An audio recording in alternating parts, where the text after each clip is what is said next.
talking about? We're talking about spiders, and we're talking about pervitin', and we're talking about Bigfoot. I'm here to tell you where he's been. They call me Mr. Gulley. I'm here to save the day. They call me Mr. Gulley, and I'm gonna lead the way. They call me Mr. Gulley. I'm here to save the day. They call me Mr. Gulley, and I'm gonna lead the way. Here we go now. I'm talking about Mr. Gulley, and you don't know where he's been. Oh no, he's been right in your alley.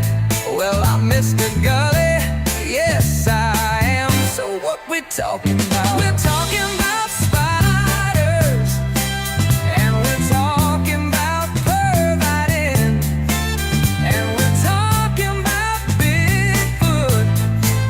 I'm here to tell you where he's been. They call me Mr. Gulley. I'm here to save the day. They call me Mr. Gulley, and I'm gonna lead the way. They call me Mr. Gulley. I'm here to save the day. They call me Mr. Gulley, and I'm gonna lead the way.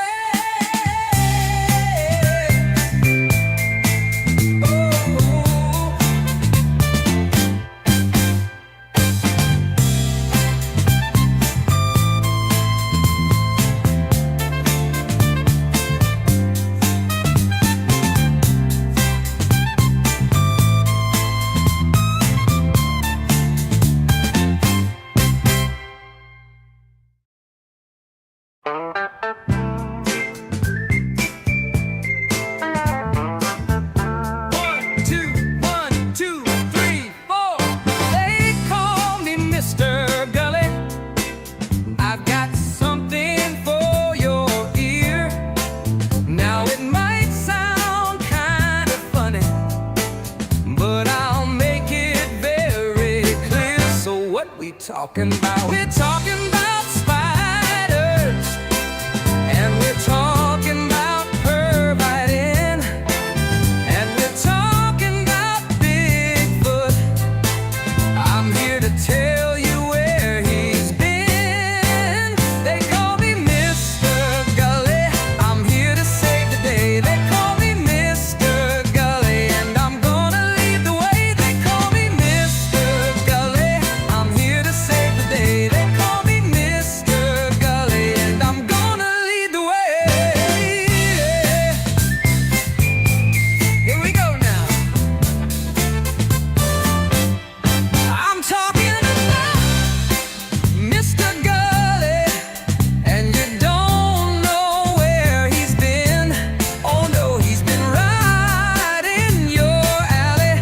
Well, I'm Mr. Gulley, yes I am. So what we talking about? We're talking about spiders, and we're talking about pervitin', and we're talking about Bigfoot. I'm here to tell you where he's been. They call me Mr. Gulley. I'm here to save the day. They call me Mr. Gulley, and I'm gonna lead the way. They call me Mr. Gulley. I'm here to save the day. They call me Mr. Gulley, and I'm gonna lead the way.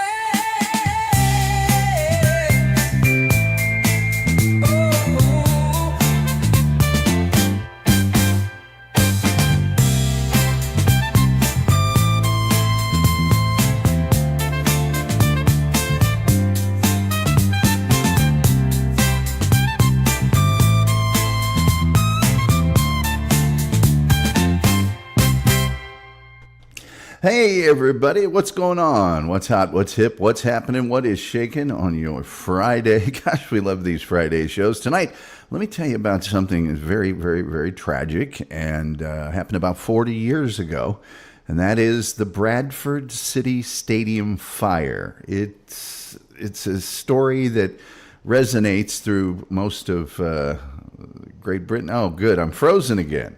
Well, thank you, StreamYard. Appreciate that. Can't imagine. I'll just wait because it eventually unfreezes. It's nothing I'm doing. It's my good friends over there at StreamYard. I pay for this. Anyway, to make a long story short, I am going to tell you about this very tragic fire that occurred, and it's a story with a lot of twists and turns, and it's all very, very unfortunate, and you won't believe most of it. So at any rate, do me a favor, like, share, subscribe, retweet, notification bell, all the free things that you can do that help us out with the algorithm, the almighty, all-powerful, all-knowing, all-seeing algorithm. Plus also, in addition to and as well, we do have super chats. We do have memberships. They help us pay the bills around here, so we love it when you do that. And also, turn on those gifted memberships. Those wonderful gifted memberships, because some people come in here and they whip out those free gifted memberships like they're going out of style, man. And it's really one of the best ways to contribute to this show because it makes you look cool and it makes other people squeal with glee, I've been told. Squealing with glee. Let's get to some of your comments very quickly. Tim Jenkinson from across the pond says, let me tell you about the Weenie 500. I don't know if anybody saw any of the footage, but yes, the Indy 500 now has an event where the Oscar Mayer Wiener mobiles, several of them, like 6 or 7 of them, race on the actual track of the Indianapolis 500. I think Slow Slaw won. I did watch the final lap. I didn't have it in me to watch the whole race.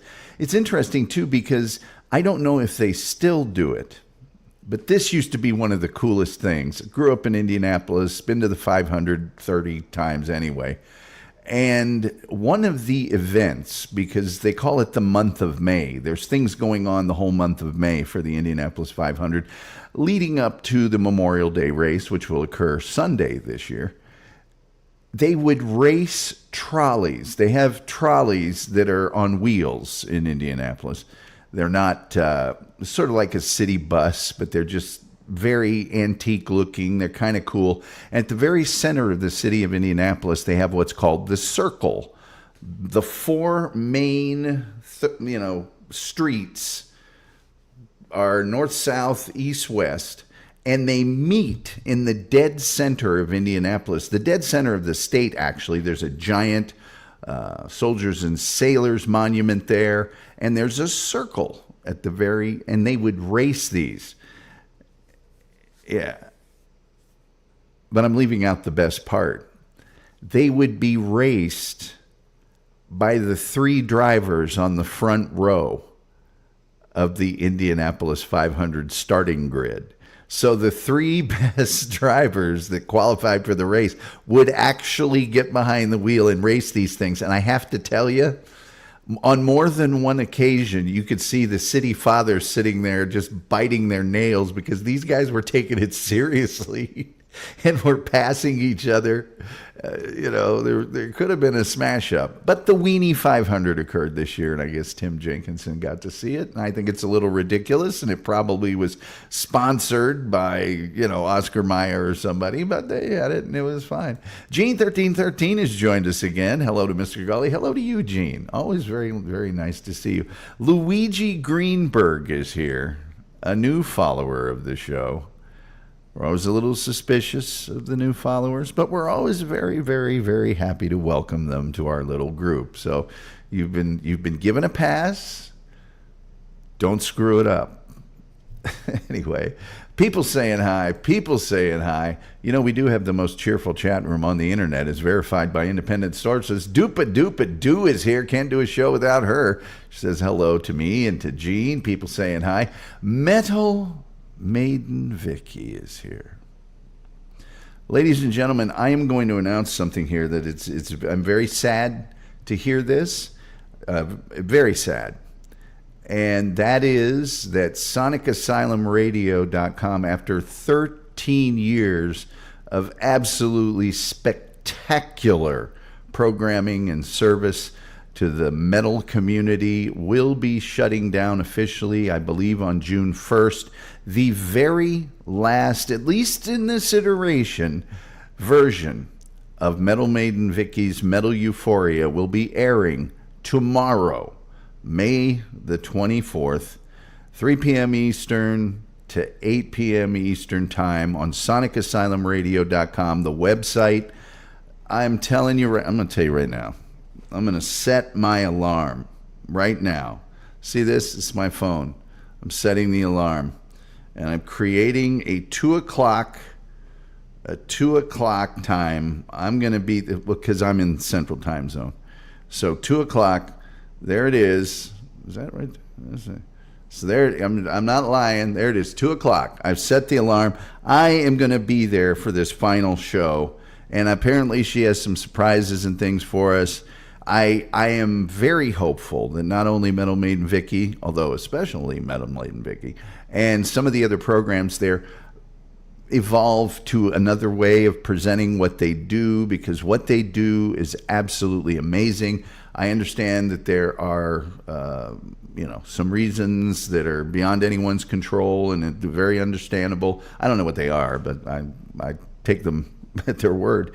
Anyway, please, as many of you as possible, be there, tip a cap to Metal Maiden Vicky, our good friend, and thank her for her just spectacular work on that program. She says she's having trouble with the feed. Anyone else? I don't think so. I think somebody would have said something, probably. Yeah. Anyway, people saying hi. Crappy at Life says, what it do, homie? Well, the trouble with the feed might have just been the freezing of the screen. I don't know. Positive Patriot is here. I always love to see Paz. He's saying hi to everybody. That's groovy. That's cool. But certainly be there tomorrow for Metal Maiden Vicky's Metal Euphoria. And I'll check real quick to see if there's a problem with the feed, because I don't want there to be a problem with the feed. Gosh, no. Why? That would be awful. Technology and comfort. Oh, I'm getting a commercial. We'll get rid of that. Why? That would be awful. Technology and comfort. Oh, I'm getting a commercial. We'll get rid of that. Yeah, I think we're cool. Why? Next week's birthday week for the Tom Gulley Show. We'll have a bunch of special things that I've got planned that I've reached out to some folks, and none of them have responded. So we'll see how that goes. Anyway, let's see here. Positive. Doopy-doopy-doo says, Tom, it was choppy in the beginning, but now it's fine. You mean the content or just the picture? Okay, never mind. Metal Maiden Vicky says, thank you, Tom. Well, you're welcome, Metal Maiden Vicky. That's, no, don't thank me. You did all the work. Anyway, let me tell you about the Bradford City Stadium fire. By the way, I'd like to point out that after I finish tonight's topic, as always, I will pin the link to this show. And if you want to come on here, you can. Just let's keep our remarks within decorum, shall we? Let me tell you about the Bradford City Stadium fire, because it's just such a sad, sad thing. Now, I got to preface this a little bit with the fact that a lot of British soccer clubs have been around for like 120 years, 150 years. And many of them have had the same stadium for that whole time. The stadiums have these wonderful names. The closest thing probably that we have here in the United States would be Wrigley Field, Fenway Park, Lambeau Field. The stadium for Bradford City, for example, is called Valley Parade. There's Stamford Bridge. There's Anfield. There's Goodison Park. There used to be Highbury. They're wonderful, wonderful places. And it's almost impossible probably to describe to a modern sports fan, or at least an American sports fan, the deep bond that local people have with their club, their local club. Bradford City hasn't probably been in the top division since the early 1900s.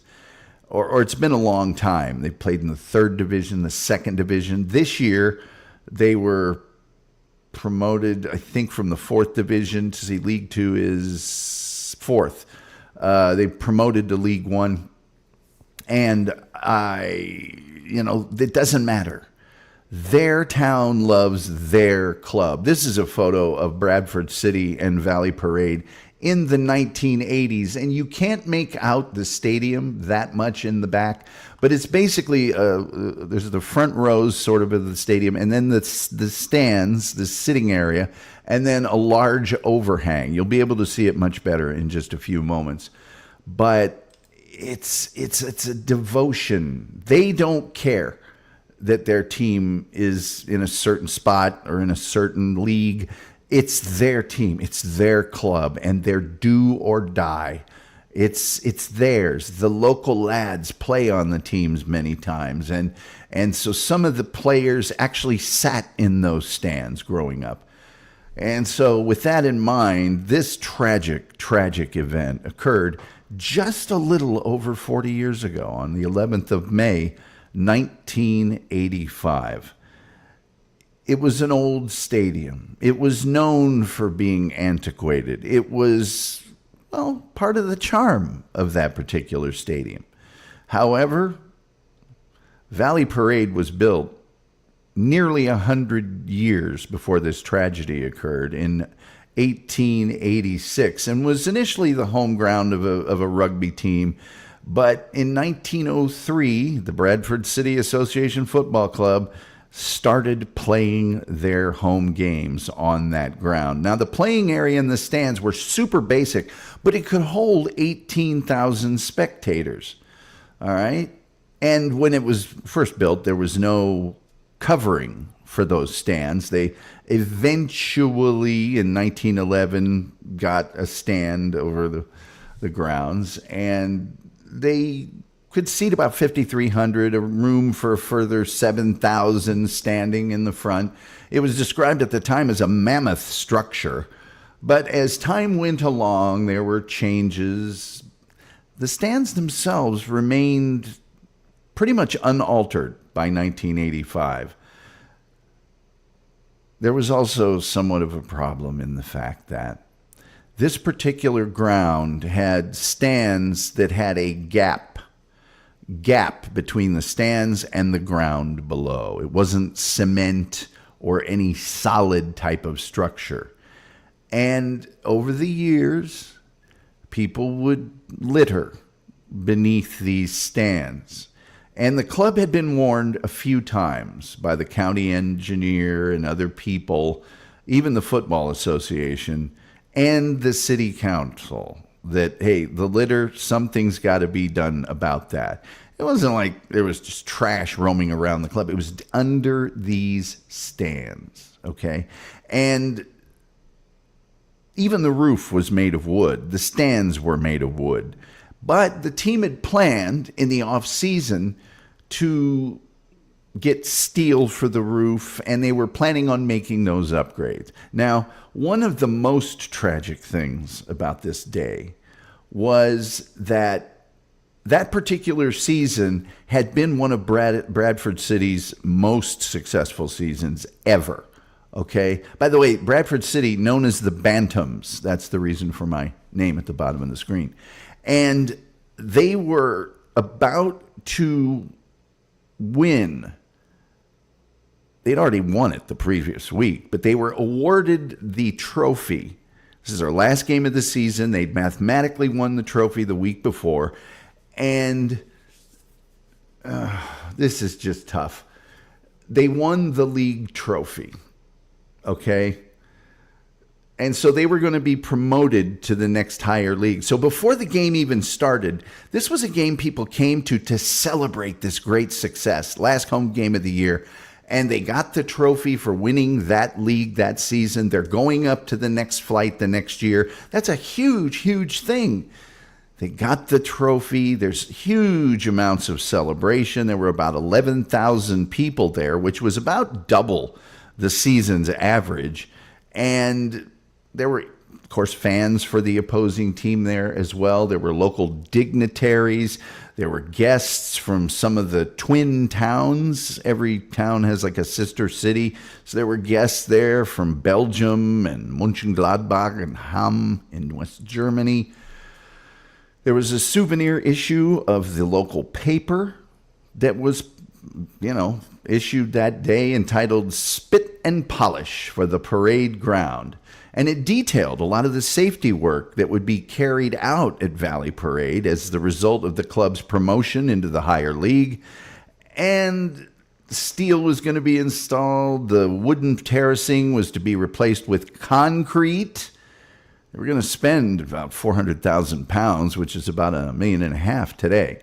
So the match kicks off at 3:04, right? Here's a shot of the parade ground in the 90s, of course, after this tragedy had happened. But if you can see there on the left-hand side, it's a replica. It's very much the way that the stands looked in 1985, although that's all made of steel and concrete, and back then it was made of wood.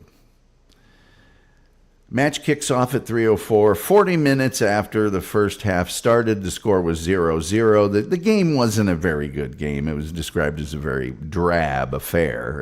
It was two teams that really couldn't do any better or worse by winning or losing. The visiting Lincoln City team was firmly entrenched in what they would be for the league. They couldn't move up. They couldn't move down. Same was true of Bradford City. They'd already won the league. So at any rate, about 5 minutes before halftime was the first sign of fire. A glowing light was noticed 3 rows from the back of Block G, which is the very far end block of the stands, and was reported by a television commentator, John Helm. Now, it's going to be weird to people here in the United States, but they would broadcast lower division matches in England at the time.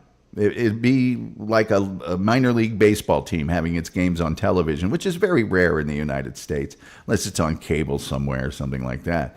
But television commentator John Helm described the start of the fire, and it's actually mentioned in the game broadcast. They have the broadcast of this game from Yorkshire Television in its entirety. And he says there's signs of a fire, what appear to be a fire going on in the stand. Now, one witness saw paper or debris on fire about 9 inches below the floorboards. And these stand seats did not have staircases. You basically just walked up the stands. And that had allowed a large accumulation of rubbish and paper in the cavity space under the stands. And smoking was allowed back then in stadiums. Spectators spoke of initially feeling their feet becoming warmer.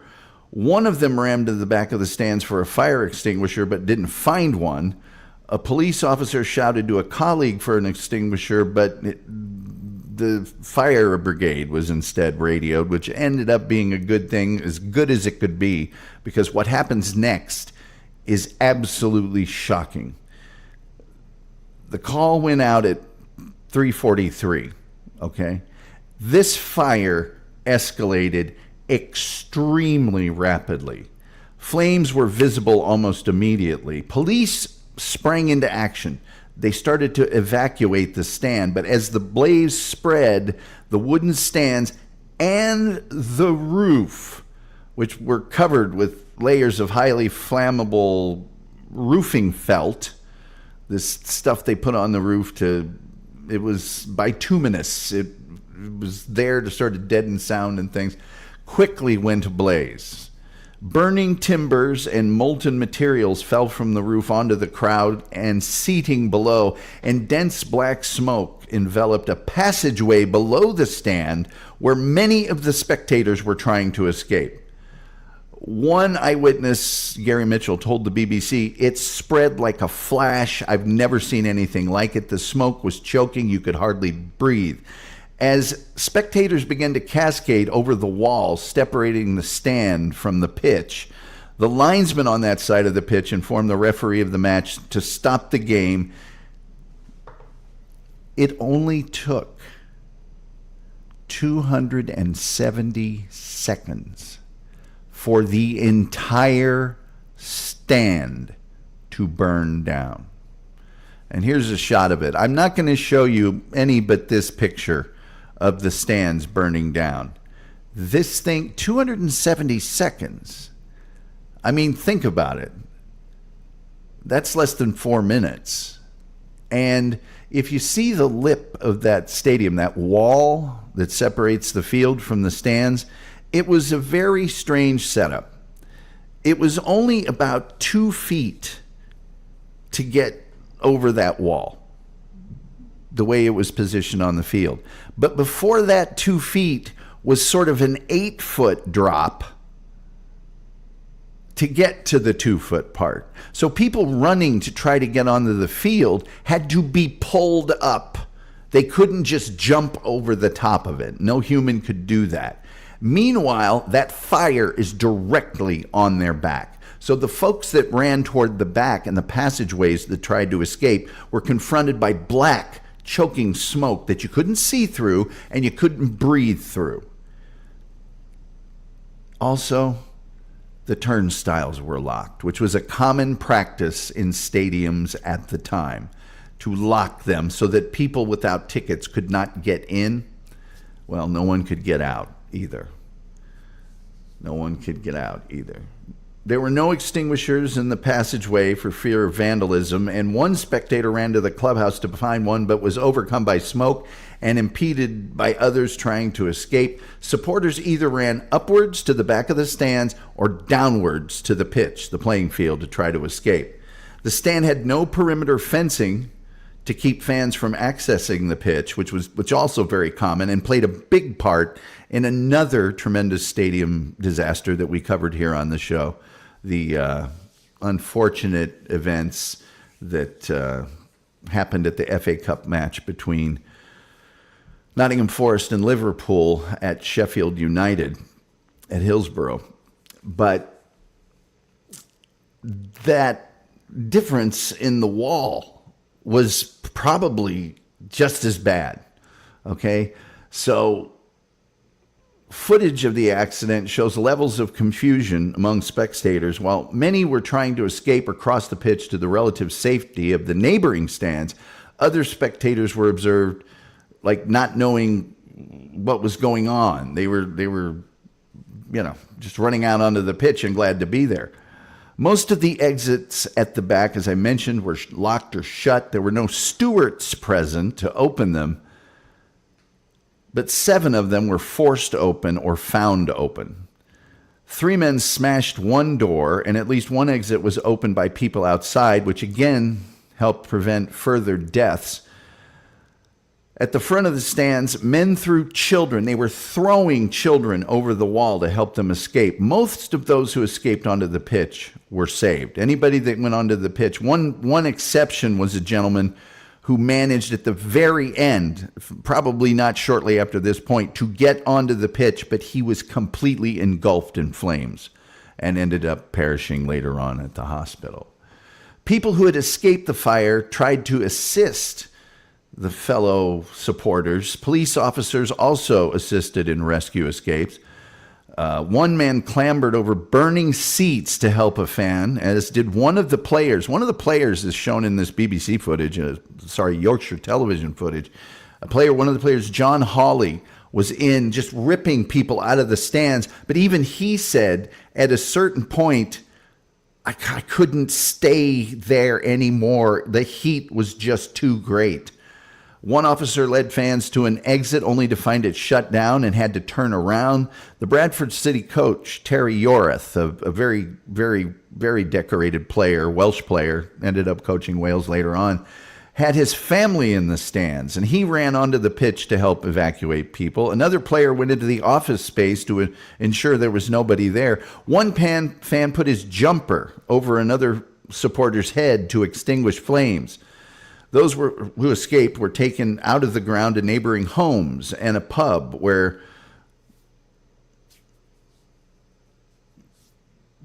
the broadcast of this whole thing had just been shown.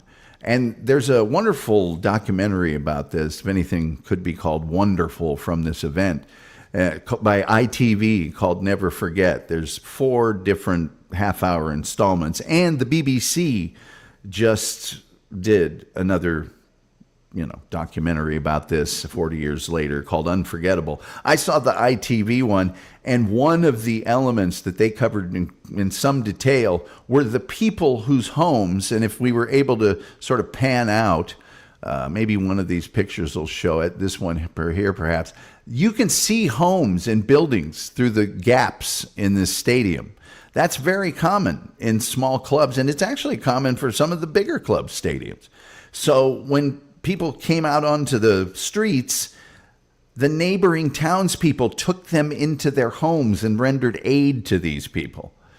The fire brigade arrived at the ground 4 minutes after they were alerted, but the fire had already consumed the stand entirely by this point.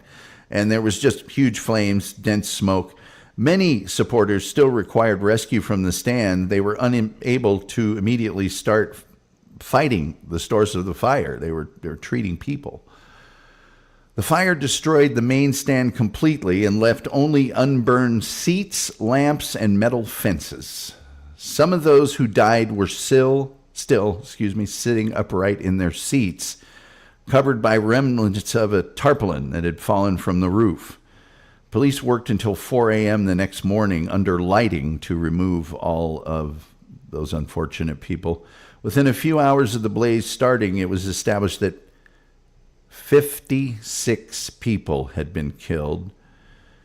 285 were injured, and these were not random injuries. These were severe burns and a lot of effects of crushing. There were people who were crushed in the attempt to get out of the stadium. Now, this entire match was recorded by Yorkshire Television.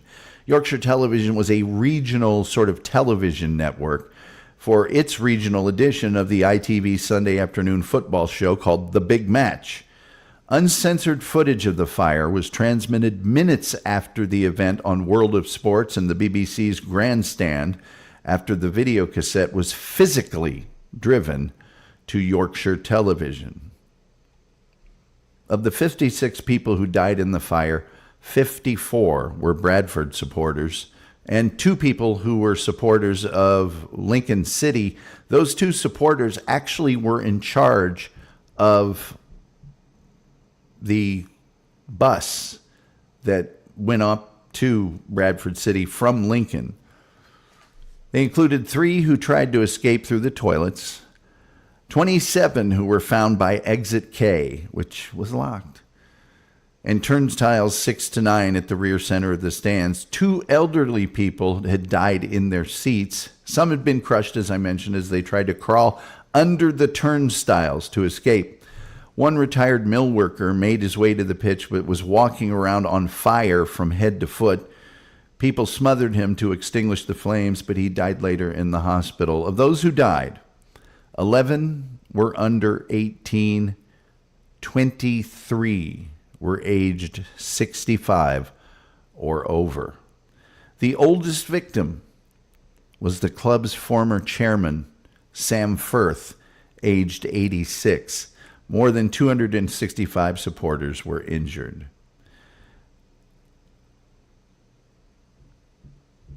Yeah. Let me get to some of your comments here real quick. And let me get this horrible picture off the screen. May I? Here's Valley Parade today, in happier times.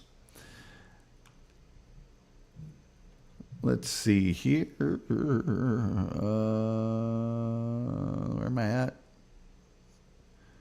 Vicky says, I can watch and hear okay on my phone. Feed is now good on TV. I can't get any sound on my YouTube TV. Weird. Hey, man, don't drag me down into your private hell. I'm just kidding. Rumpled Trenchcoat says, I think the real tragedy is realizing that 1985 was 40 years ago. Where's my Geritol? I hear you, Rumpled Trenchcoat. I guess it's been 40 years since I won the David Letterman Scholarship. Damn. I know, right? Dupa Dupa says, we all know getting old is a privilege, but wow, time flies. It really does. Too true. People saying hi? People saying hi.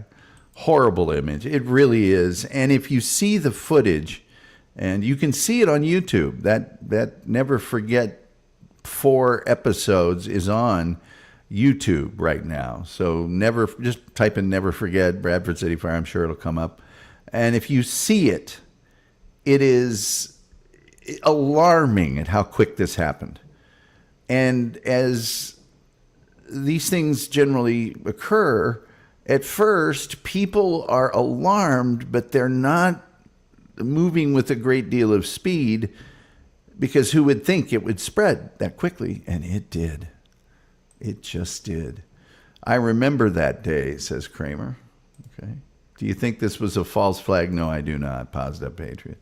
Dear Lord, that's such a terrifying image. Dupa says, that is a crazy amount of time for a stadium to burn. Why is the Hillsborough disaster more recognized than the Bradford City fire? The Bradford City fire happened first. Sorry if I'm making too soon. Well, the big reason that the Hillsborough fire is a bigger deal is that more people know about it. Is number one, Hillsborough happened 4 years later in 1989. But the biggest reason would be that that was an FA Cup semifinal between Liverpool and Nottingham Forest. So the whole nation was watching that match. It was a much larger sort of event. Secondarily, the event lasted a lot longer. You know, it wasn't as dramatic perhaps as a fire, but images of those folks being crushed and pulled out of the stands and other things, though that was bad. And not to make light of anything, but way more people died and were injured in the Hillsborough disaster. I think also one of the things about the Hillsborough disaster was this, as preventable as this was, you know, the plans made to upgrade the stadium and to take care of these problems. The Hillsborough disaster was the result of inept crowd management.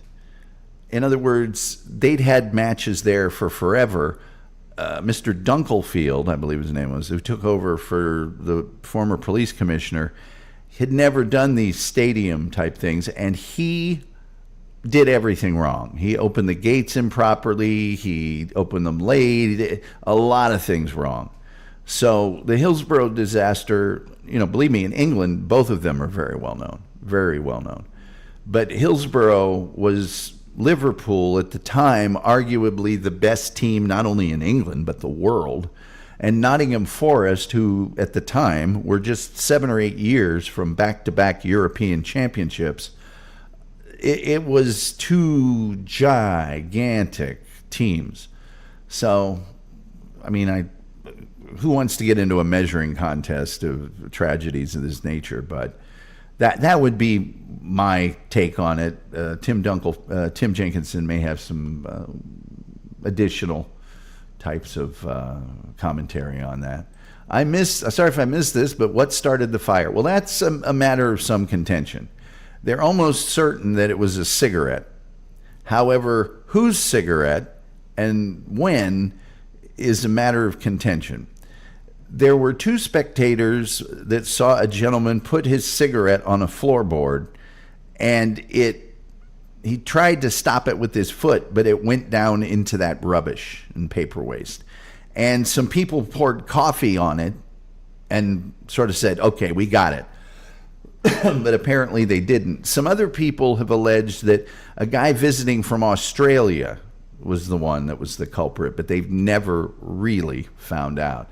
The wolf is here. People are saying hi to him. People saying hi. The wolf knows nothing about G fire. He just can't take the time to. People saying hi. Went up like a match. Yes, it does. Sounds like going to a game was a bad idea. Well, it was on this occasion. Julian Zezer says it's so difficult to get out of a stadium, even on a good day, especially for the older people. Best to just pay the expense and make everything fireproof. Well, Julian, your point is well taken. And sadly, I mean, if we're going to look for silver linings, this disaster and the one at Hillsborough 4 years later did actually result in a huge wave of mandated stadium improvements. that it made things much, much safer. Now, I could go into, and if you want me to cover it, I will. There was a big Stanford, California, I want to say, football game in the 1900s, early 1900s, that had a bunch of people that didn't want to pay to get into the game sitting on the roof of a local glass factory. And that roof collapsed here in the United States.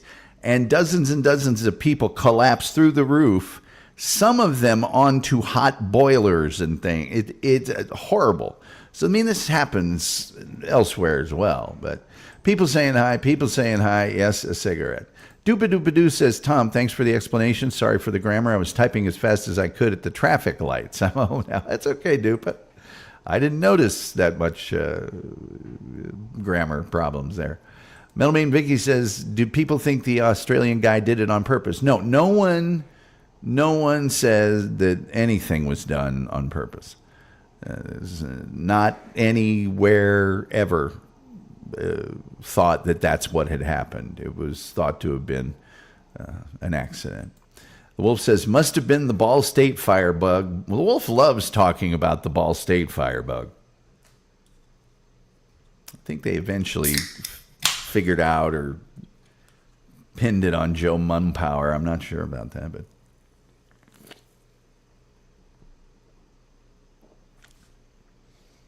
whereas the SIG dude was a horrible but it was the practice at the time, and they've been doing it forever. Cigarettes were ubiquitous. Could have been any of us that caused it. No point in trying to assign blame. Yeah, and you know, when you start assigning blame, the club or someone was culpable for leaving that rubbish there. They had been warned about it many times. So it just sort of the practice of the day. You know, my brother, who's a wonderful law enforcement officer, always says the most dangerous words in the world are, it's not going to happen here. It's not going to happen to us. It's not going to happen to me. So, Rumpled Trenchcoat, there he is. Thank you so much, Rumpled Trenchcoat. I appreciate the 5 Tom Gulley Show memberships so much. Not as much, although I think, as the people that will receive them. And I thank you, and I wish you, by the way, you get the point for that. I wish you and everyone in the Tom Gulley Show sphere very happy weekend and a relaxing Memorial Day. I don't like to say Happy Memorial Day, because Memorial Day is, of course, for those who've fallen in defense of the United States. So how can it truly be happy? But celebrate it and have an enriching time with your friends and your family. And thank you, Rumpled Trenchcoat, always very generous to this program. By the way, next week, birthday week, be a whole week of festivities. Okay, good. Julian, are you guilty of something? People saying hi, people laughing at things, and of course, Julian Caesar. Yes.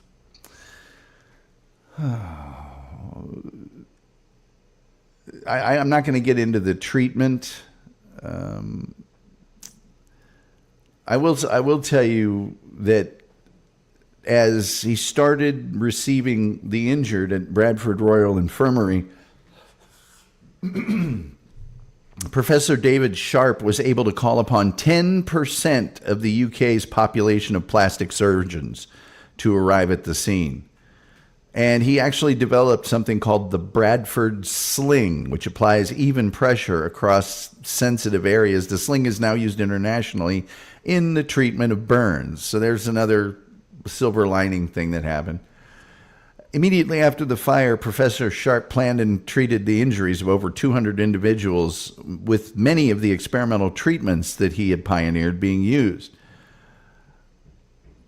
On the 25th anniversary, the University of Bradford established the United Kingdom's largest academic research center in skin sciences as an extension to its plastic surgery and burns research unit. There were 2 major inquiries into what happened here. Actually, more than that, if you want to get into it. The Oliver Popplewell inquiry by Sir Oliver Popplewell is known as the Popplewell inquiry. And it led to the introduction of new legislation to improve safety at the grounds. Now, one of the outcomes of that was to completely ban wooden grandstands at all UK sporting grounds, and the immediate closure of other wooden stands deemed unsafe, and the ban of smoking in the existing wooden stands. Now, at the time of this disaster, a lot of stadiums had that perimeter fencing between the stands and the pitch to prevent incidents of hooliganism, like pitch invasions. Pitch invasions were when a lot of people from the stands would just run onto the field, and that happened a lot during the 90s. So because Bradford didn't have that, a lot of the spectators could escape to the pitch, but because of the turnstiles being locked and nobody there to unlock them, there was no escape for these people. So, yeah. The Popplewell inquiry found that the club had been warned about the fire risk and that the rubbish had been accumulating under the stands. By the way, here's the memorial for that particular disaster. The stand had already been condemned, and the demolition teams were due to start work demolishing those stands 2 days later. However, there wasn't any real precedent for anything like this happening, so most of them accepted that the fire was just a terrible misfortune. And the discarded cigarette and the dilapidated wooden stands, which had survived because the club didn't have money to replace it, the paper litter, they were just all bad luck. There was an inquest held in July of 1985, and the coroner recommended the outcome of death by misadventure, and the jury agreed with him. So there you go. Explaining his decision, Sir Joseph Cantley stated, "The primary duty was on the club, and the functions of the county council were supervisory, and its liability for negligent breach of a common law duty arising out of the way they dealt with or ignored those powers. That duty was not a duty to the club, but a duty to the spectators and other persons in the stands. However, the responsibility of the club is, in my view, very much the greater, and I apportion responsibility between the two defendants as to 2/3 on the first defendant and 1/3 on the third defendant." The Yorkshire Metropolitan County Council was found to have failed in its duty under the Fire Precautions Act of 1971. There were other blames placed. There were comments by a guy named Martin Fletcher. So Susan Fletcher, her son, and a survivor of the fire, and ended up being a witness to the Hillsborough disaster as well, by the way, Martin Fletcher openly criticized the club's hierarchy at the time and the subsequent investigation. And he said the club at the time took no actual responsibility for its actions, and nobody has been held accountable for the level of negligence that took place. He wrote a book about this that was super exculpatory called 56, The Story of the Bradford Fire. And it revealed a history of fires at businesses owned by Bradford City Chairman Stafford Higginbotham. So 8 fires in the 18 years before the Bradford City fire were identified, many catastrophic and leading to large insurance payouts. So this guy just didn't care. The tragedy received immense media attention and drew support from around the world, with those offering their sympathy, including Queen Elizabeth II, Prime Minister Margaret Thatcher, and Pope John Paul II.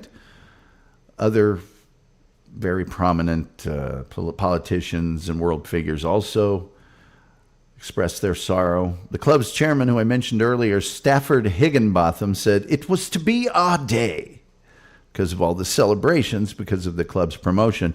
Coach Terry Yorath, the good Welshman, described the events as the worst day of my life. Police Superintendent Barry Osborne, divisional commander for the area, said many of his officers cried when they saw how badly people had been burned. And in that ITV documentary, Never Forget, the police all talk about how it was the most traumatic thing that ever happened, and that at the time, They didn't offer counseling or things of those natures. And in the rare cases when they were offered, they didn't take them until much, much, much, much later. It had a long-lasting effect on the fans. I won't get into much of this, but one of the fans, and he's in this ITV documentary, was a gentleman named Matthew Wildman, who was 17 at the time, and he needed crutches to walk. He had severe rheumatoid arthritis, and he was helped out of the stands by other fans and spent a period of time in the hospital. And he later said, I've never known anything like it, either before or since. Everybody in the city was devastated, but there was an amazing number of volunteers. I have terrible memories of that day, but it is the humanities of those who helped us that I reflect on. And this guy, a dude, ran into the stands as he was starting. He saw the skin on his arm starting to bubble. And a guy picked him up and carried him out and then put him on a stretcher.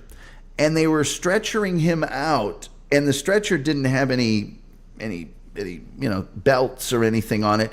And he could feel himself being cast about and knew that he wouldn't be able to hold on.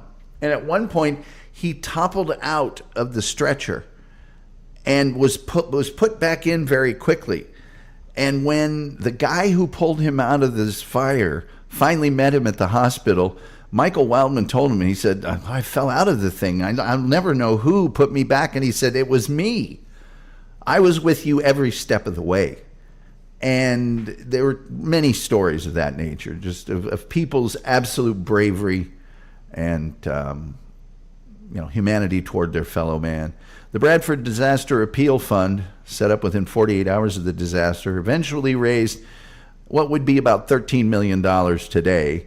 One of the fundraising events included a reunion of the 1966 World Cup final, with the final starting 11 of that match some 20 years earlier. So the players 20 years older got together and replayed the World Cup final of 1966 between England and West Germany that was held at Leeds United's Ellen Road Stadium. England won the rematch 6-4. They won the original match 4-2. So it's kind of cool because I haven't seen the actual match. I haven't been able to locate it online, but there's a lot of interviews from the match. And the German players, one of which was Franz Beckenbauer, who played here for the New York Cosmos and spoke very fluent English. He said, "No, this is our duty to help in a disaster like this." So we're part of the appeal funds raised by a recording of "You'll Never Walk Alone," which is a famous song that England and Liverpool fans sing. But they did a new version of it, and the sales of that funded the appeal in part. By the way, the new re-recording reached #1 on the UK singles chart. The money raised from the record was contributed to the fund internationally renowned Burns Unit that was established in a partnership between the University of Bradford and Bradford Royal Infirmary immediately after the fire, which had also been, interestingly enough, Bradford City's official charity for many years. So on that are Denny Michael of Black Lace, the Chuckle Brothers, Clive Jackson of Doctor and the Medics, Owen Paul, Billy Pierce, Billy Shears, Flint Bedrock, and Rick Wilde of the Overlanders. So there you go. The memorial service was, as you might imagine, huge.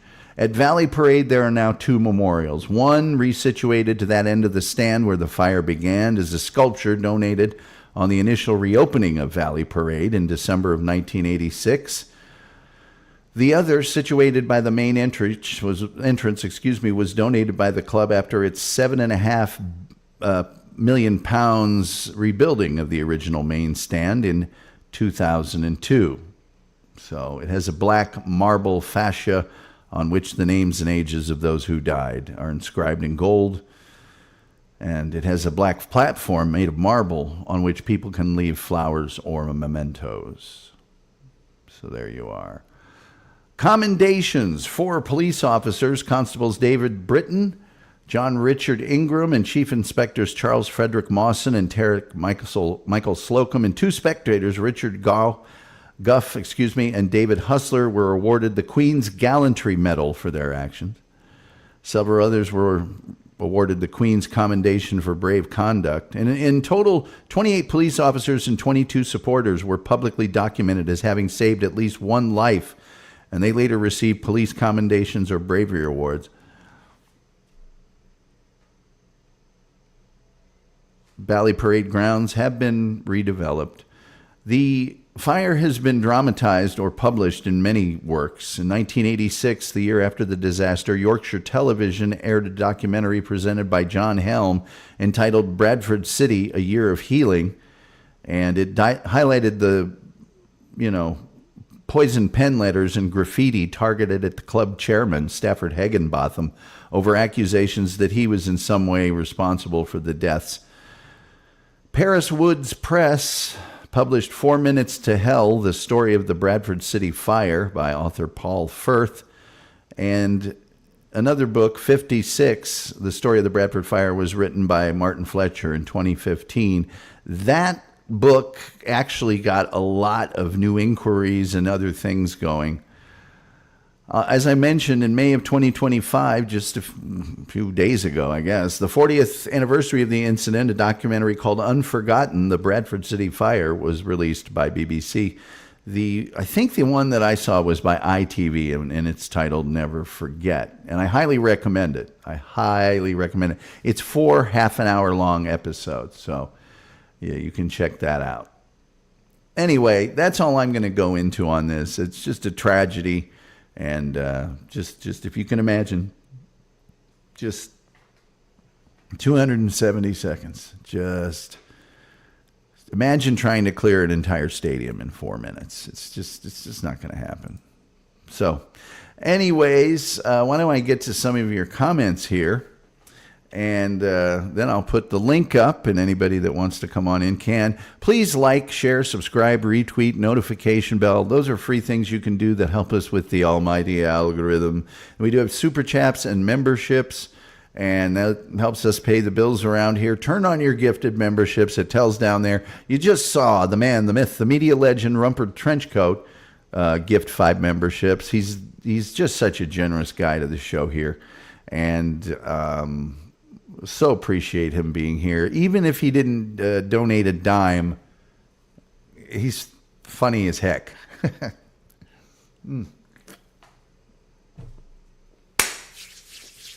Okay. Okay. Let's see here. Metalman Vicky says, that makes me think of the horrible fire at that rock venue in Rhode Island. Over 100 people died. The pyrotechnics setup was faulty. Not only that, Metal Maiden Vicky, but the sound suppression materials were super flammable. They should never have been installed in a building like that under any circumstances. They were just horrifyingly flammable. And that was the Great White Fire, and I forget the name of the venue, but the station, maybe it was called. Station. The Wolf says Memorial Day for the victims of Bob McNamara. Yes, that's true. Station Nightclub was the name. Yes, Metal Maid Vicky. Great White played there. Yes. Was that the Great White Show fire? Yes, Dupa, it certainly was. Julian Zeter says, Vicky, they have flammable foam all over the season to serve as acoustic damper, and as always, that seems to be the case. Unusable fire exits. Horrible tragedy. I guess we learn a lot from those horrors. We do. Can't imagine getting to the turnstiles and finding out it's locked. Yeah. That's if only Wolf would have been there to yank it out of the wall. And he would have. Mary Jacobs is here. Hello, Mary. H2BH. Looks like Rumpled Trenchcoat has re-upped my membership. Well, that's what he does. That's the kind of guy he does. Thanks, friend. Hi, folks. Hello. People saying hi. People saying hi. People saying hi. And enjoy. Nobody goes without memberships when big Rumpled Trenchcoat's in town. Let's get some cigars and the thickest steaks you've ever had. Rumpled Trenchcoat's here. Anyway, Julian Zeter says it's frustrating because it seems like if you're outdoors, you should be safe from fire, but I guess not. No. Hello, Jerry Macobs. Jerry Makeups. I don't see a Jerry Makeups here. Oh, Jerry Makeup, Mary Jacobs backwards. Gotcha. Point taken. People saying hi. I wasn't even watching. I don't get how gifted memberships work. They're on like a randomizer. They just get given out. It would be great if they were given out only to people in the room, but that's not the way they do it. Or maybe it is, and there just weren't any extra people here. I don't know. I don't know everything. I'm not God. Julian Caesar said a job I had in high school was with a concert promotion company, and they had to get rid of one of their properties because the city required them to install sprinklers, and they couldn't afford it. You know, when I was in college, I was a hall staff. Some of you called them RAs.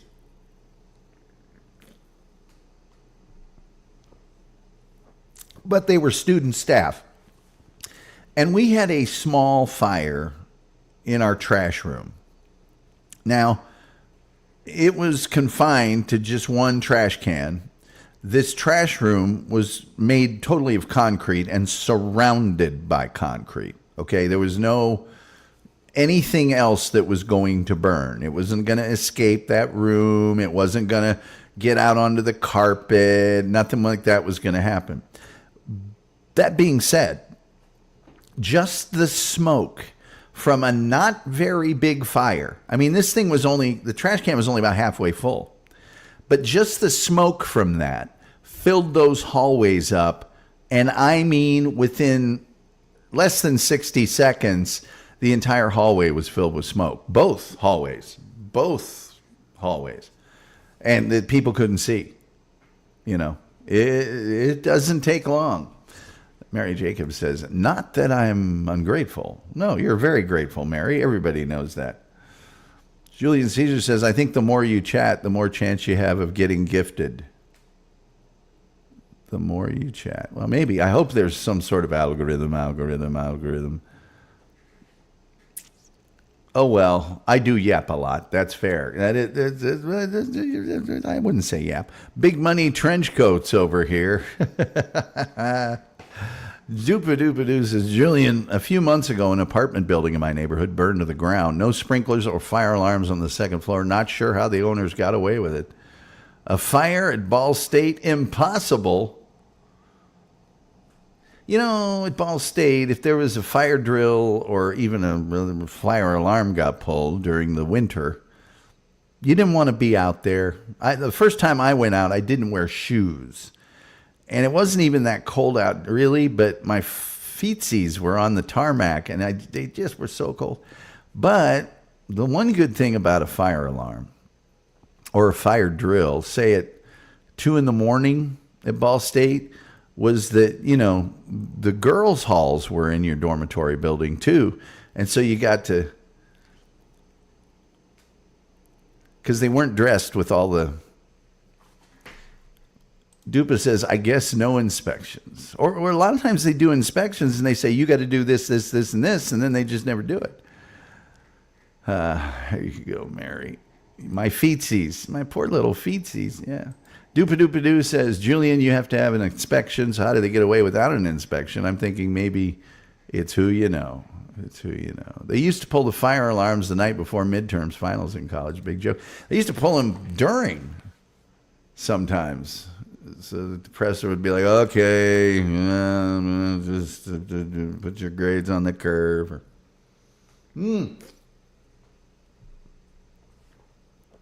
I was taking a history exam, essay, world history. Was it world history? I can't remember. It was a history exam. I remember the prof. I don't remember. Anyway, during the exam, the kid sitting next to me had an epileptic seizure. And everybody freaked out because it was like, that scene in what was the movie? The Thing, where the guy starts shaking and then he falls out of the deal. And somebody's like, no, he's going to swallow his tongue. Let me see if I can. And I go, don't you dare put your finger in his mouth. He'll bite it off. And I just held his head. The prof came over. Everyone went outside. It was over in North Quad. And emergency people came and got him. They took him out. We had 2 hours or 3 hours maybe to do the thing. And the professor just said, look, this happened about halfway through. He goes, turn in what you got and I'll figure something out for you. What else was he going to do? What else was he going to do? They did it twice. Twice. Wolf says, we had more fires than Detroit at Halloween. Yeah, there were some fires there. Like Stella would say, use a wallet. Stella would say that, wouldn't she? I do believe Stella would say that, wouldn't she? That would be a thing that Stella would say. Let me post the link here for your Friday night for those of you who, I don't know why I do this. Nobody ever, well, one person does it, but his computer's all jacked up, and you know, his computer's all jacked up. Whoops, typo. There we go. Oh, for crying out loud. There. Do my bidding. I curse you. I curse you, YouTube. Well, I'll tell you what. Next week's birthday week, I'm trying to get people that know me to be on the air. We'll see how that works out. We'll see people from my past that want to wish me a happy birthday. Of course, I'll try and reach out to them over the Memorial Day weekend. I'm sure that'll go over like a lead balloon. I'm sure that'll go over just Jake. That'll be great. Sorry, I don't know if you guys can hear it when I think I turned off the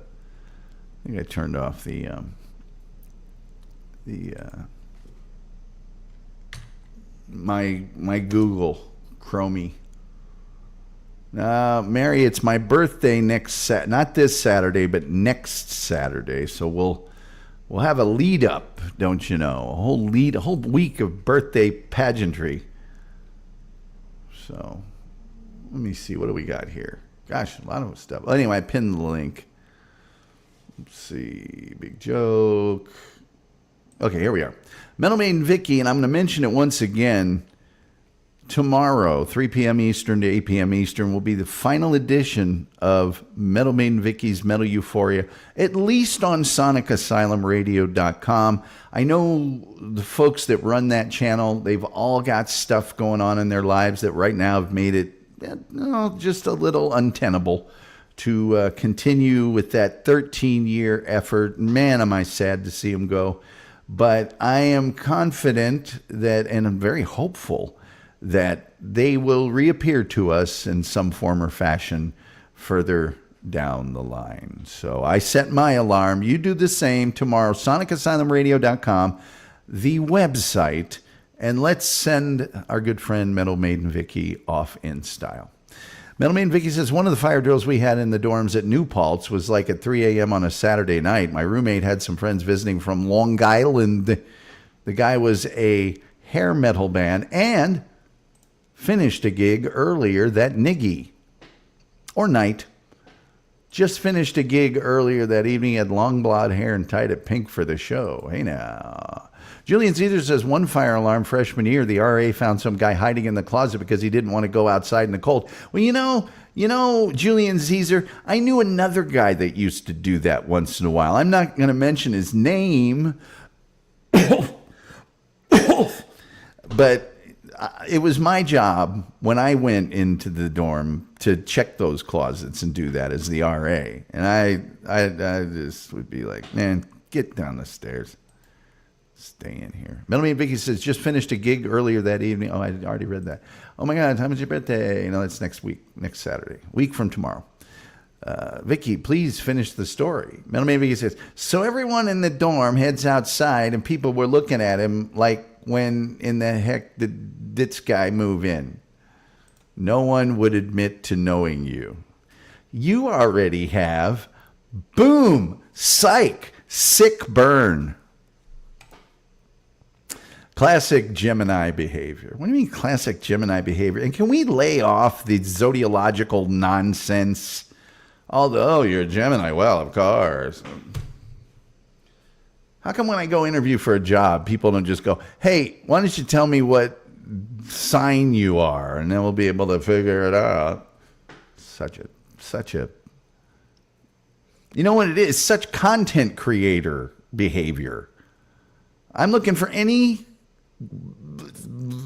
safety branch I can grab onto to figure out a way to do this show. Let's see here. I don't know. I Googled it. Let's see. Yeah, pink hair wasn't as common back then. Wolf says, no person ever bothered to go into the closet. He just covered his head and stayed in bed. Maybe Russell Sudbury never did, but I did, mister.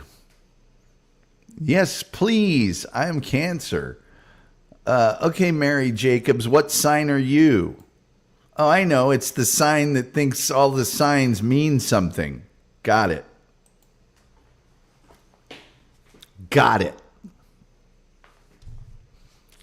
Let's see here. Mary Jacobs says, is the soccer field in your background what caught on fire? I got here late. Well, actually, this is the one that caught on fire. The one that was in the background was rebuilt. This is the rebuilt one. And this is it today. And this is it on the day in question. So, yeah. Happier times. Why don't we just put me up there? Why don't we make it all about me? Melanie Vicky's laughing at Dupa. She says, I'm using my phone and I suck at typing on my phone, but it was pretty hilarious that night. Hair and full spandex stage outfit. Ets. I don't have a zodiac sign. I'm straight. That's pretty good. Anyway, the link's up there. We'll go another little while here, and then we'll make it done. What's my sign? We just got done with that. I'm a Gemini. People try to guess my sign. They take 12 guesses, okay? That's how binding that stuff is. Judy Tester says, Jex wants to call in. How much would it cost? The link is open. It doesn't cost anything. In his case, I'll make an exception. He doesn't want to call in. There's no call in. It's a StreamYard link. Metal Maiden Vicky, send pics. I wear spandex 6 days a week, but no pink hair. Actually, no hair at all. Ooh, hey, spandex.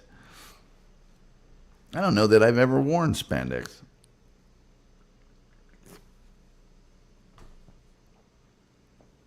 I may not have worn Lycra. It's hard to say. Now, the wolf, I know, has worn all sorts of form-fitting clothing. Oh, God, it's no pics. I do wear those compression shorts. I don't know what they're made out of. I'm assuming, some nylon type. I don't know. I could look it up. I may have accidentally worn that stuff. I don't know. I do wear those, though. Those I have worn. Among the things that I have worn, those are among them. So anyway. Oh, by the way, hold on.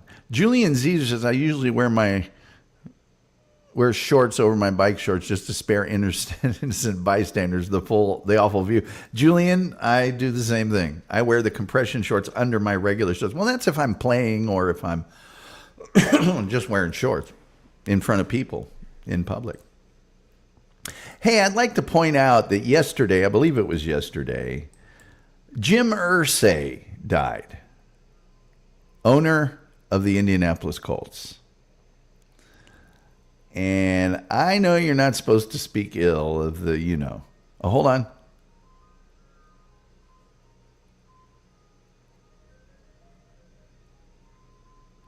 Guy's a real jerk. It was 1986. I had a camera but didn't take any pictures that night. The wolf says, yes, I just love skin-tight clothes. I didn't say you love them. In many cases, you have no choice. They don't make people who make clothes for humans don't make anything that you can wear. It's not your fault. Prime hair and spandex year for sure. It really was. Gene1313 says, I have seen a picture of you in your shorts. Yes, that's very majestic. Mary, indeed. Was it a drug overdose? There you go. There you go. Dupa says, Gene, who wears short shorts? We wear short shorts. If you never wear short shorts, ne'er for short shorts. Jim Irsay passed away. Now, Jim Irsay, very well known for being addicted to Oxycontin. Very well known for saying, Peyton Manning didn't get me enough of these.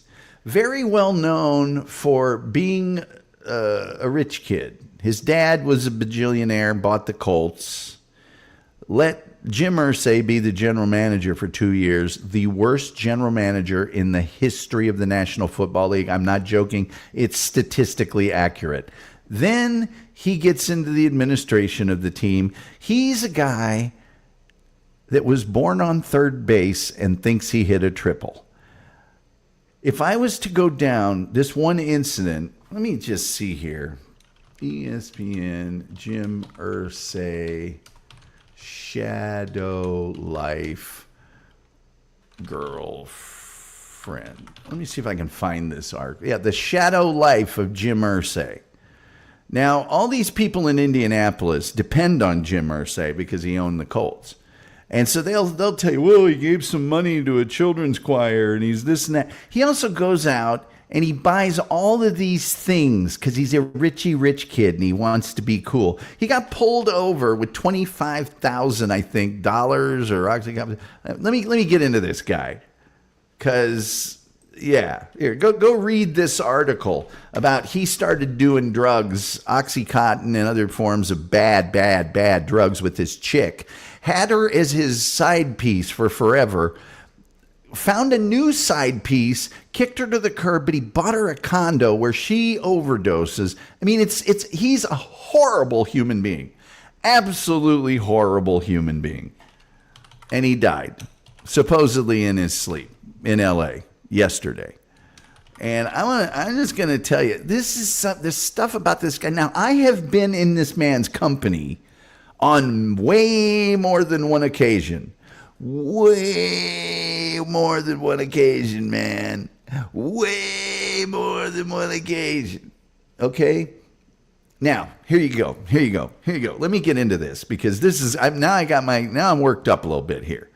All right? Let me just get into this because you got this tragedy that happened. This is not a tragedy. On March 16th, 2014, Jim Irsay was arrested under suspicion of driving under the influence and drug possession in a little town called Carmel, Indiana. That's my hometown. He later said that they did this because they were biased against billionaires. Now, Wolf, you're from Indiana. How likely do you think it is that they are biased against rich people in Carmel, Indiana? Please, Wolf, expound upon that. Tell the fellow listeners how likely it is that in Carmel, Indiana, they went, there's a rich guy. We better crack down on him. He had multiple bottles of prescription medication and more than $29,000 in cash in his car at the time of his arrest. He tested positive for oxycodone and hydrocodone in his system. Multiple felony charges were subsequently pleaded down to a pair of misdemeanors. Why? Because he was Jim Irsay. That's why. Oh, but that's okay. He got on the straight and narrow after that. Oh, wait a minute. He went to rehab, but on September 2nd of the same year, shortly after pleading guilty to operating while intoxicated and being sentenced to 1 year of probation, he was suspended by the NFL for 6 games and fined $500,000. I am prejudiced against because I'm a rich white billionaire in Carmel, Indiana.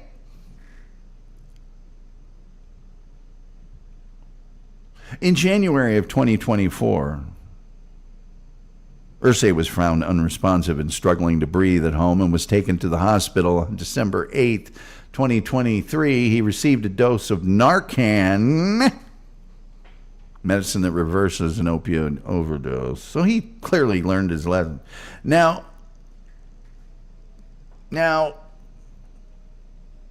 yeah. Here's some of the Richie Rich things that he did. In 2001, Irsay purchased the original manuscript of On the Road by Jack Kerouac for $2.43 million.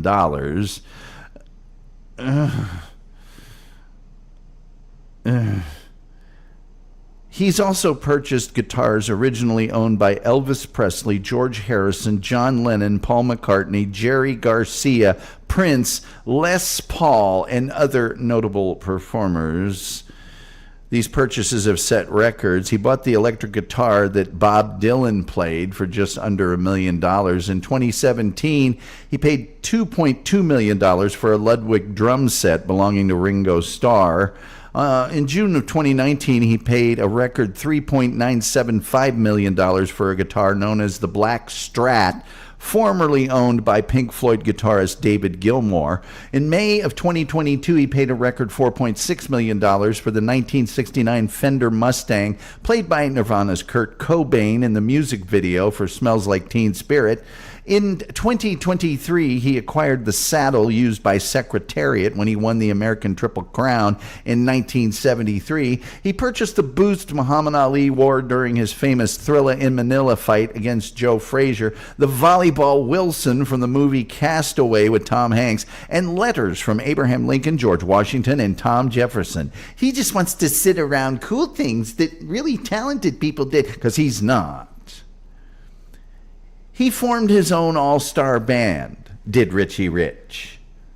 The Jim Irsay Band, yes, hosted free concerts across the country in Nashville, Tennessee, Washington, D.C., Austin, Texas, Los Angeles, New York City, Chicago, Indianapolis, San Francisco, and Las Vegas. And here's the artist in this band. Singer-songwriter John Mellencamp, singer-guitarist Buddy Guy, singer-songwriter John Hyatt, guitarist Mike Wanchick, bassist Mike Mills, guitarist Tom Bukovac, guitarist Kenny Wayne Shepherd, drummer Kenny Aronoff, keyboardist Michael Ramos, and Rock and Roll Hall of Fame singer Ann Wilson. Richie Rich Boy. Richie Rich Boy. And that Shadow Life of Jim Irsay article that I posted in there, let me just go through some of the highlights of that. Yeah.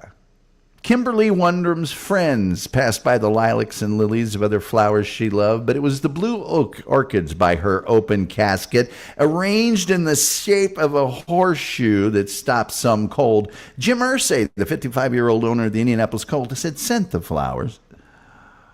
He was just generous to individuals and charities. But it wasn't just a chance thing that happened. It was his way of saying goodbye to the woman he'd lived with on and off for nearly a decade. Yeah. His relationship with this woman is seen through documents, social media feeds, and interviews with more than a dozen friends and family members over the course of those 10 years was far from normal. He bought her 3 separate residences over their roughly 8 years together, each one a place she could call home. But he kept her at arm's length, wouldn't take her to a movie unless it was a matinee, or wouldn't go to a restaurant unless they were out of town, and even then it had to be with a group. He'd leave her at the luxurious home they shared to go to charity events and pose with his wife, Meg, from whom he was estranged. Well, she was found alone, dead of a drug overdose, at the age of 42 in the condo that Jim had bought for her. It had been a year since their romance dissolved. I'll tell you why that happened just later. It's equally scumbag. Yeah. 9 days after the viewing, that's when the police pulled him over with all them pills in a laundry bag. In his flame sleeve shirt. Come on, man. This shirt with the flames on it, because he's a...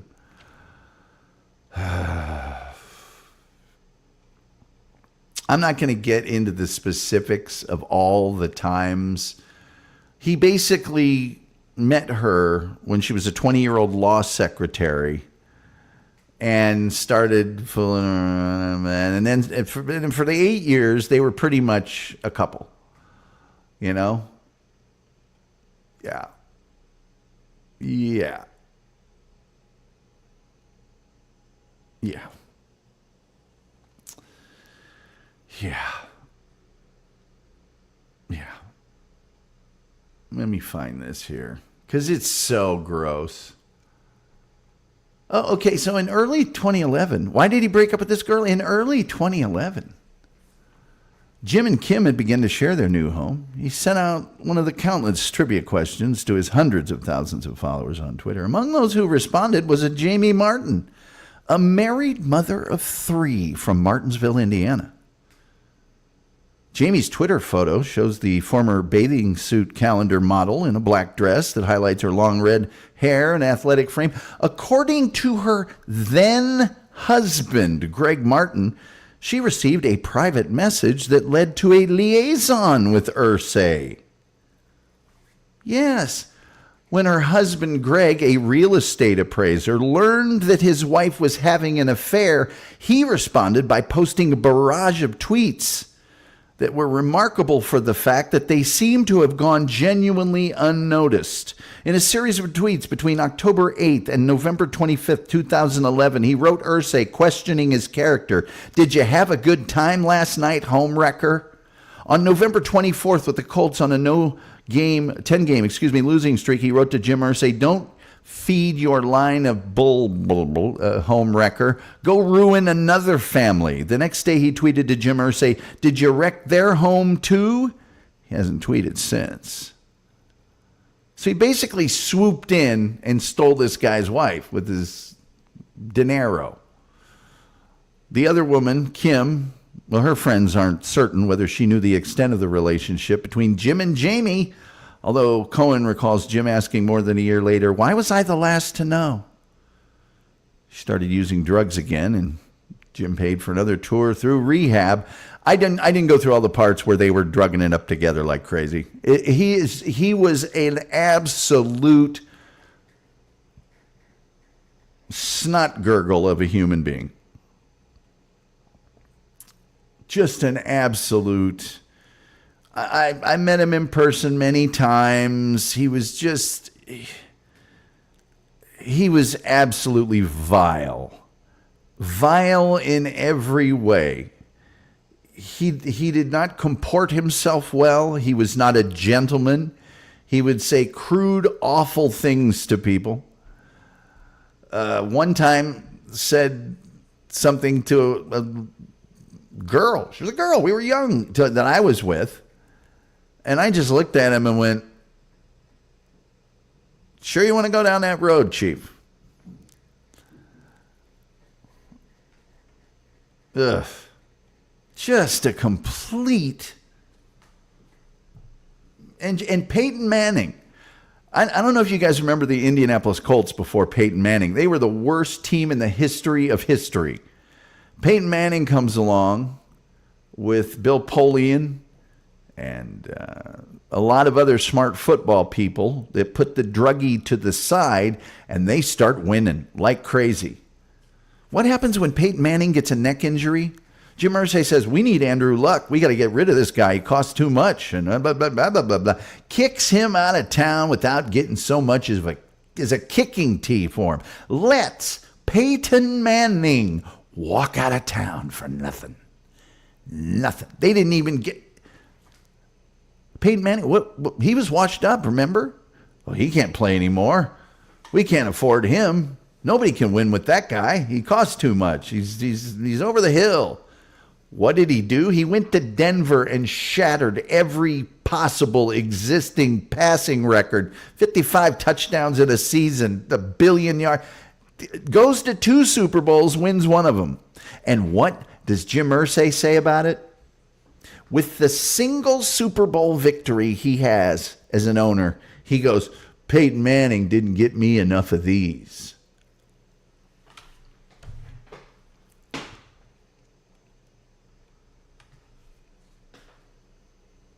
Jim Irsay passed away in his sleep yesterday in Los Angeles.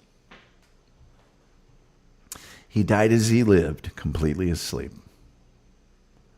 All right, what do we got here? I pinned the link. Normally, I would hope that Jim Irsay would call in, but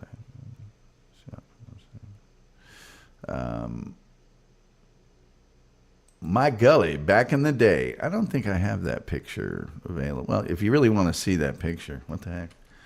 Gene 1313, Mary, everybody. Here you go. Here you go. Whoops.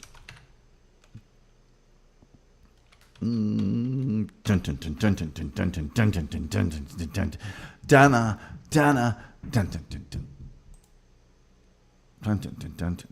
Uh-oh. Look at that. Look at that. That's majestic. I'm leaving that up. I am curious about Jim Irsay, to be sure. He fell in December. Yeah, I'm sure he did. Jim Irsay was well known for being how the Colts had Peyton and Luck. Yeah. Oh, yeah. Smart things. Read that. I'll tell you what. You'll love that. So many guitars. Read about Andy Reid's kid. Well, there's another one, but doesn't run the Chiefs. Who cares? He's a coach or something. Wow. Carmel or Karma? Carmel, home of the Greyhounds. Wolf's probably not here because he'd tell you the Greyhounds have won 174 state championships. And we haven't lost the girls' swimming state championship. We've won it every year since 1986. Go Greyhounds. I love the energy, Tom. Well, thank you. Rumpled, thank you for the comic relief. Yeah, well, the Rumpled is funny, man. I'll tell you that. Listen, it's Lucas Oil Stadium for a reason. Yeah, he's oily. Wolf says, well, in his defense, there are many owners found doing the wrong thing. Wolf, stop it. So many guitars. I think he's really misunderstood. You're such a jerk. Yeah, Wolf, you didn't comment on a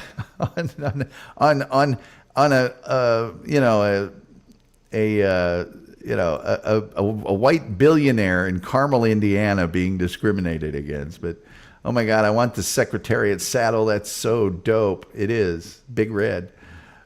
I can just hear Wolf saying this with his great sarcasm. Truly a great guy, a great football man. You're crazy. That's such a fun way to use nepotism. No tears were shed for Jim Irsay. Mary's laughing. So Jim Irsay isn't like Abigail Disney? I don't know. I'd have to investigate her. No one shed a tear unless they were left off the will. Mary Jacobs says, exposing my sports guy side is the most embarrassing thing I've done in this community. The Bradford Flames. Oh, hey now. No. They're the Bantams. You know they're the Bantams. Kim Warfield says, sounds like you were really fond of Jim. He was just you just wanted to wash the back of your neck with steel and turpentine after being with that guy. And I know people that were volunteer ushers at first the Hoosier Dome and then Lucas Oil Stadium that will just tell you he parted the Red Sea and his mom always had him over for tea on Wednesdays and Jesus wants him for a rainbow. Jim and Kim. Yes, Jim and Kim. Tom's so indignant about some guy I've never heard of. Oh, he's a snot gurgle of a human. Series of tweets went unnoticed. I think that guy is copying me. No, Jim Irsay was a scumbag. Tom's right, yeah. But he ran a solid program. Yeah, then he fires Jim Polian. Look how well they're doing now. How'd that Anthony Richardson draft go? How's that going for you? The guy in the third quarter who wants to sit out because he's tired. Tired? It's an NFL game. Everybody's tired. When you're leaning on Gardner Minshew and Joe Flacco at age 49, instead of playing the quarterback you drafted in the first round, you didn't draft all that well. When Andrew Luck cuts his career 15 years short or whatever because you've made him play with a broken shoulder for 3 seasons, you don't know what you're doing. Tim Jenkinson says tumbleweed is a worthy topic for a show. I agree. Tumbleweed would be a good show.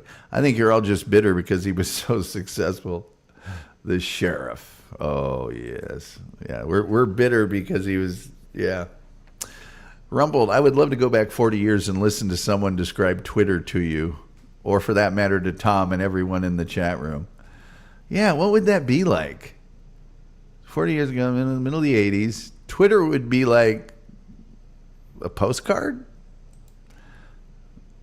He just goes to the Broncos. Metal Bane Vicky says, Rumpled, listen to the Double Shock episode. Good one. I need to comment on that video. Yes.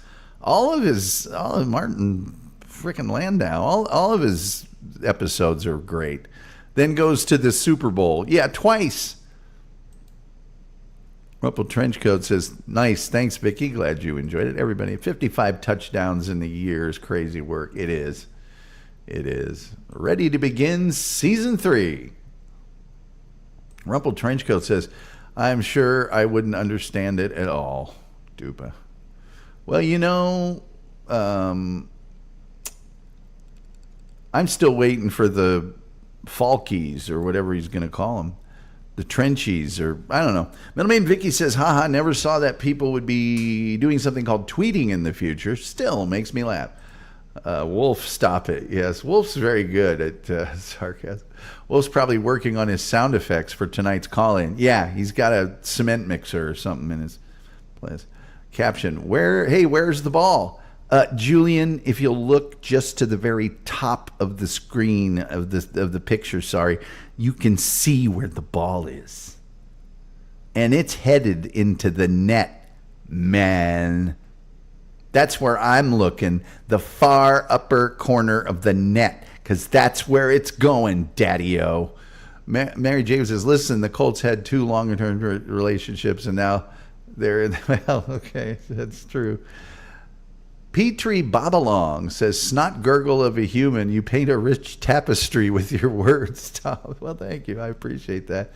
Petrie Bobalong, you paint a rich tapestry with your screen name, sir.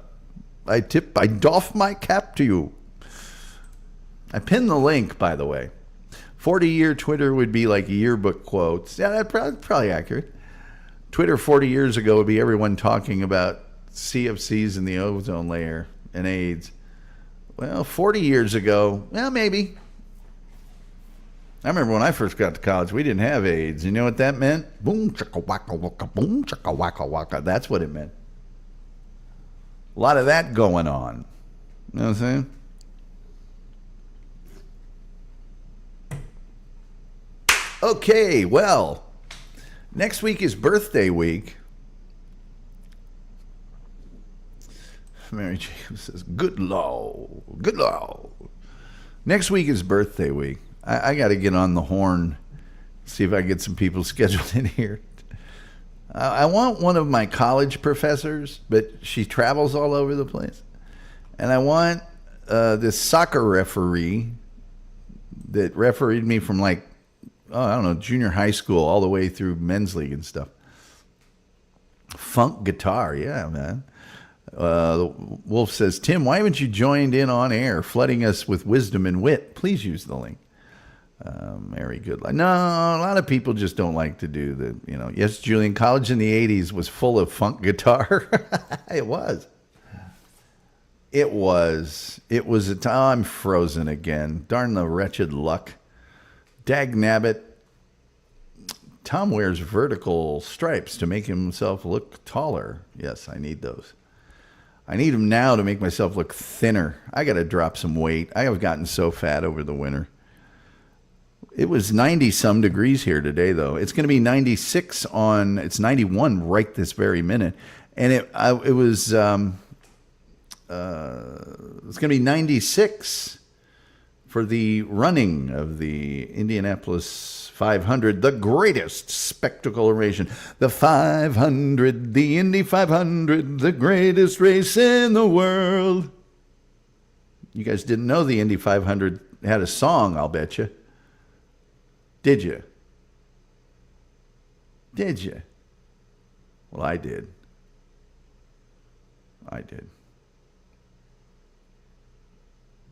Made it kind of tough when they established the Brickyard 400. What were they going to do? The 400, the Brickyard 400, the second greatest race in the world. It's not as impactful, really.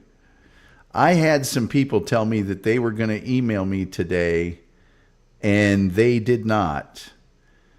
And I did a bunch of things that were inconvenient for me that I was not compensated for. I am not fond of that behavior, but I'll let it slide. It's Memorial Day week.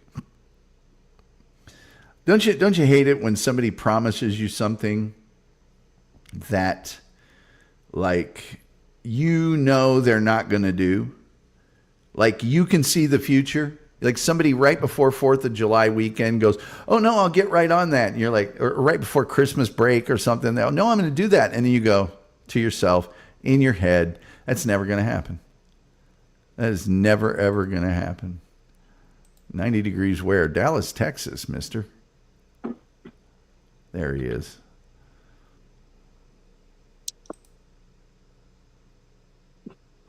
There he is. Don't you want to chew some ice or something?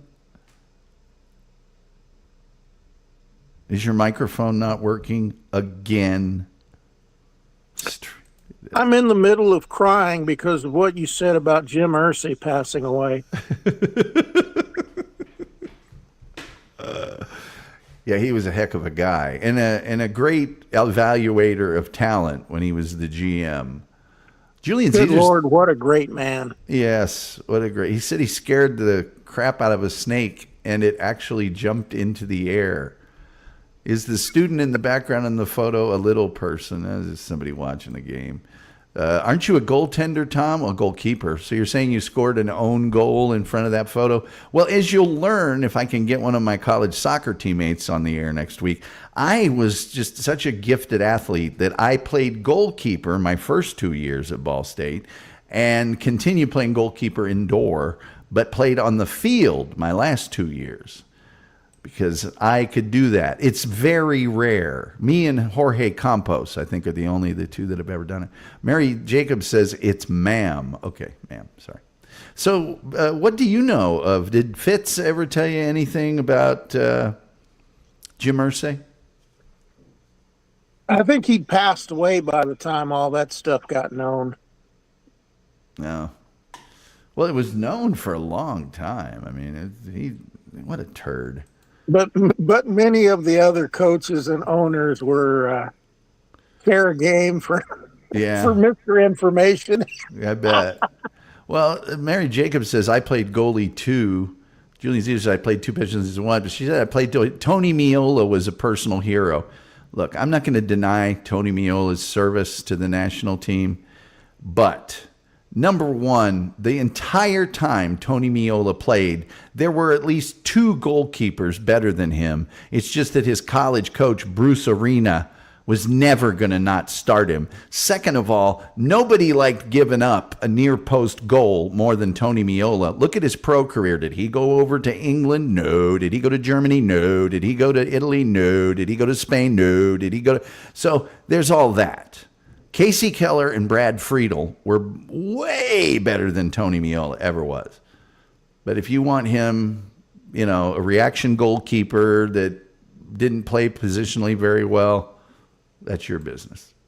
Tom was a one-man futsal team. I really was. But Julian Eaters does never speak ill of billionaires, at least until the probate has been settled. How dare you? I was personally trained by Bruce Arena. Bruce Arena had quite a physique. If you like men built like a Teletubby, love that you mentioned. Is this the irony of names? Bruce Arena is a coach in an arena. Yeah, Bruce Arena was always accidentally successful. Like he never would have started Landon Donovan or DeMarcus Beasley in the 2002 World Cup unless 10 other guys had gotten injured. He's so arrogant. God, is he arrogant. He recently said a bunch of stuff that's just, Anyway. Come on now. He's just very confident. How dare you call him arrogant? Bruce Arena got into summer camps in his later years. What do you mean summer camps? He's coaching right now. He's coaching in Major League Soccer right this minute. Pompous,ing people to death is he a roaring success? San Jose Earthquakes head coach.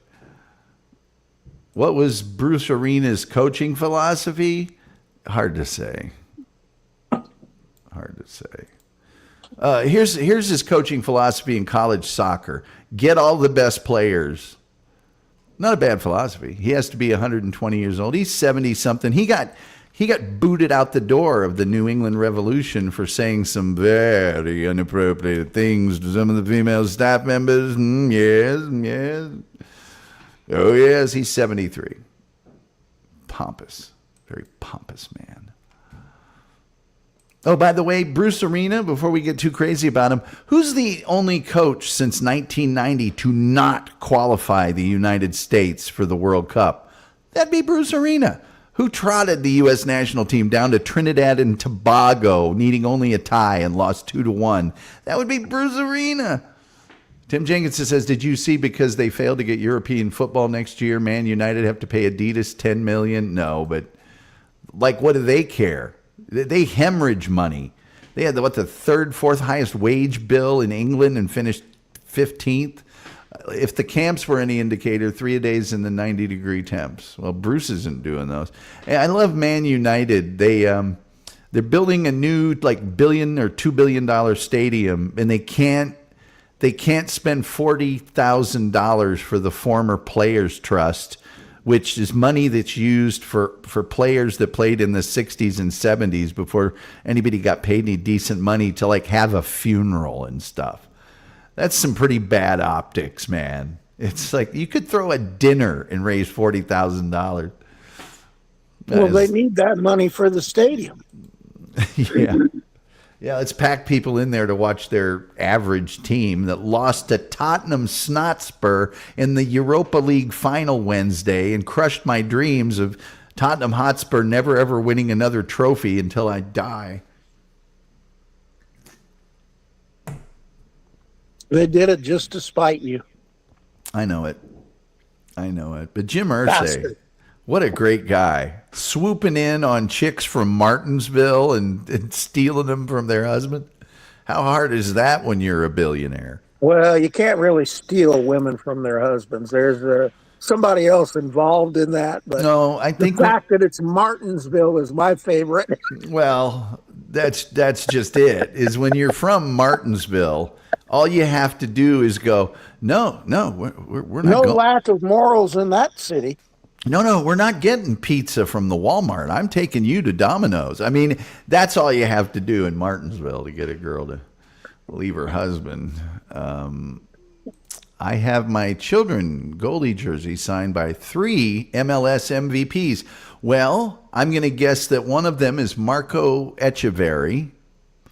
I'm going to guess that one of them is Marco Echeverri. I don't know who the other ones would be. Tony Meola, Zach Thornton, and Andre Blake. Well, those aren't MVPs. Those are just goalkeepers. Incidentally, 2 of those goalkeepers are reaction stop goalkeepers that aren't that great of goalkeepers. Zach Thornton's the best of those 3.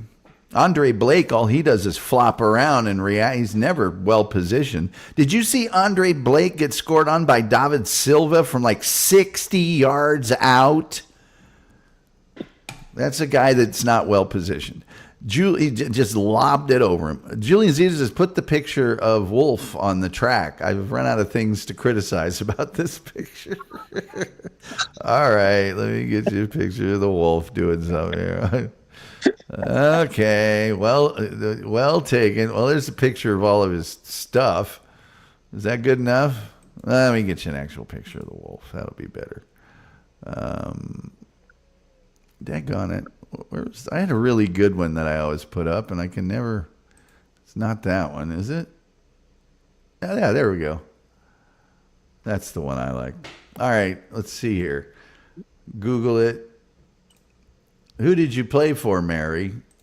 You're crazy. I'm not crazy. Miola went over to England and then no team would take him. Not so good. He only won his only championship with the Kansas City Wiz. What's that tell you?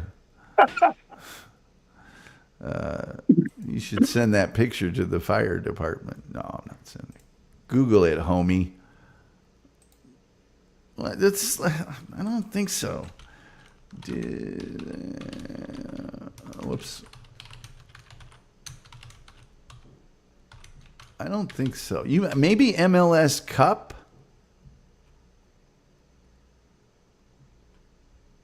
He team MVP, best 11, goalkeeper of the year, comeback player of the year. Was never the MVP.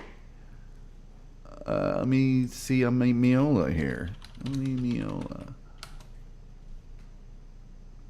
Okay, Tony Miola was a regular season MVP and MLS Cup MVP, which was a joke. Mr. Give up a goal to the near post every time. And then, it's hard for a goalkeeper to win the MVP these days. No, Andre Blake has not won the Landon Donovan MLS MVP award. He's won the Goalkeeper of the Year award multiple times, but he's never won the MVP. I'm so sorry. So very, very sorry. So, all the best players dream of winning the MLS Cup. The MLS Cup is a joke. It's not even a good cup tournament, and they're never going to have a real champion like they do in every other league in the world where you play home and away and the one with the most points wins, because there's too many teams now. If you can't have 30 teams, you can't play 58 matches. So, I'll tell you one player who dreams of it, Lionel Messi. Take that. So anyway, Wolf, what are you doing for the weekend? Well, obviously, I might try to watch the race live on one of my 30 different free methods. Yeah. You know how that goes. Yes. I can just, as a matter of fact, imagine you watching it. Watch several bad YouTube channel shows. Watched it. Did you watch the interview with Roger Penske? I didn't get around to that. You'll have to pretend for a second I don't have 5 or 6 hours of soccer interviews to watch every night. What did Penske say? Oh, it was just, I'm just like, oh, come on, man. He was like firing a coach for your bad decisions, that kind of, putting off the blame on other people. I'm like, come on, man. Anybody that knows you knows that there's not a nut or bolt that gets in that operation without you knowing about it and reading the inspections on it. I know it. That's pretty funny. But yeah, he's saying how embarrassed he is. The owner of the Indy 500 in the series, that he's so embarrassed. Yes. I'm just going, holy cow. Well, if they moved him to the back, but what were they going to do? Kick him out? Because Penske gonna, well, you better find another place to race this thing then, because I'm gonna have my cars in it. People just don't know the extent of how clever Roger Penske was in cheating regulations. Oh God, he's masterful. Oh, my Lord, that guy. Tim Jenkins says, will any of the FIFA World Cup games be played in Texas? No, they will not. Tom, you don't need more time. You just need more TVs. Well, that's probably true. Yeah, Roger Penske, even from the earliest days. Oh, my gosh, that guy would cheat. Well, that, but also nothing happens in Penske racing. No. Without him having his personal seal of approval on it. I'm talking about the people that buy pens for them to use. Buy a hamburger and throw the wrapping away. He knows where you ate. Yeah. I mean, he everything. Absolutely everything. Yeah. You know, Yeah, there's no he probably there's no way that he didn't know what was going on. he probably orders the ball caps for the drivers to wear. I mean, he's instrumental in every single thing that happens. And when she pointed out, Jamie Little did the interview, and when she pointed out that they had the same alterations done on the car that won last year. Well, I blah blah blah blah blah. Yeah. Come on, man. Yeah. Well, wasn't there one year that it was like Penske had the pole, and then somebody else like beat them for the pole, and the Penske team came over to congratulate them, and they were jumping around and stuff, and one of the Penske guys kind of nudged somebody on that other team onto the front wing of not the wing, but that part that the flange came out of on the front. And then so like the guy landed on it, and then they came to measure the ground effects, and lo and behold, that car was a quarter inch too close to the ground. Yeah. Well, yeah. After some big porky pit crew guy got pushed onto it, of course it was. He even used to one of his things to get the cars lighter is he used to cheat the paint rules on his cars. Yeah. I mean, come on. He doesn't know there's an alteration been made. Come on. Julian Zeter says, bring back chariot racing. Well, there you go. The Indianapolis 500 chariot race. They had the Weenie 500 yesterday. Did you see that? No. I was watching Rick Mears. I sent you a couple of those, but I was watching. I don't think I've seen that one on Mears. Well, people forget. It's weird to me how Rick Mears' name has kind of gone to the back of, Rick Mears was just so amazing as a racer. Yeah, and, I think he won the series like 3 times and 3 or 4 times, maybe. I forget how many times he won the series, but also really great at catching on fire. Doing a fine dance. Doing his, or 45 seconds or something. You can't. Well, that was during the you can't see the flames fire. Oh yeah, yeah. He won the 500 4 times, and won the pole 6 times, and he won the series 3 times. So Rick Mears was an incredible driver. I was in turn 2 the first time that anybody had been clocked at over 200 miles an hour in the race. And it was Ricky doing 205 a lap. Yeah, Rick Mears was just amazing. And by the by, unlike a lot of those guys, Rick Mears was a nice guy. He wasn't he wasn't overly nice. He wasn't like fake for the press nice. He was just a good guy. I think I talked to him. The only guy I talked to more than I talked to him as a driver was Mario, and that's because I knew most of the pit crew. But he was always friendly. You walk up and talk to him, he'd stand there and talk to you. And yeah, he's a good guy. And he'd also, what I liked about him is, hey man, if somebody was doing something stupid, he wasn't so nice. He wasn't like AJ that would just lose it on somebody, but somebody asked him, he goes, man, don't be a turd. I remember one time he told a guy, I think it was Robin Miller, he did, hey man, don't be a turd. That's a dumb question. Tim Jenkins says, I prefer touring car racing. Julian Zeter says, TV watchers prefer good road courses like F1 or the NASCAR races where they do road courses like Pocono. People who like watching races in person love ovals. Well, I will say this. They do an amazing job with the Indy 500 broadcast. They do every year. It's really, really well done, but the rest of them don't get quite the same coverage. Yeah, good old Rick Mears. That footage of him catching on fire with the kind of fire that you can't see is really hard to watch, man. It's That stuff got in his suit too. They yeah, had to put it yeah, under his helmet and all. That was yeah, crazy. yeah. That was really bad. He got burned real bad.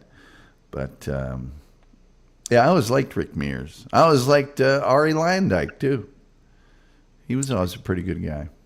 Yeah, he was. And I AJ hated him. oh, well, they hated each other. They hated each other, you know. Ari was at a I was at a club one night. It was really weird. It was early in May. It was one of the like maybe the second week, and it was at this club. It was a sort of a nightclub, and it wasn't that full. It was sort of a maybe it was a during the week thing. I was there with some advertising people, and there was a bunch of drivers there. And I sat there and talked with Ori for like about, oh God, must have been an hour and a half about Dutch soccer.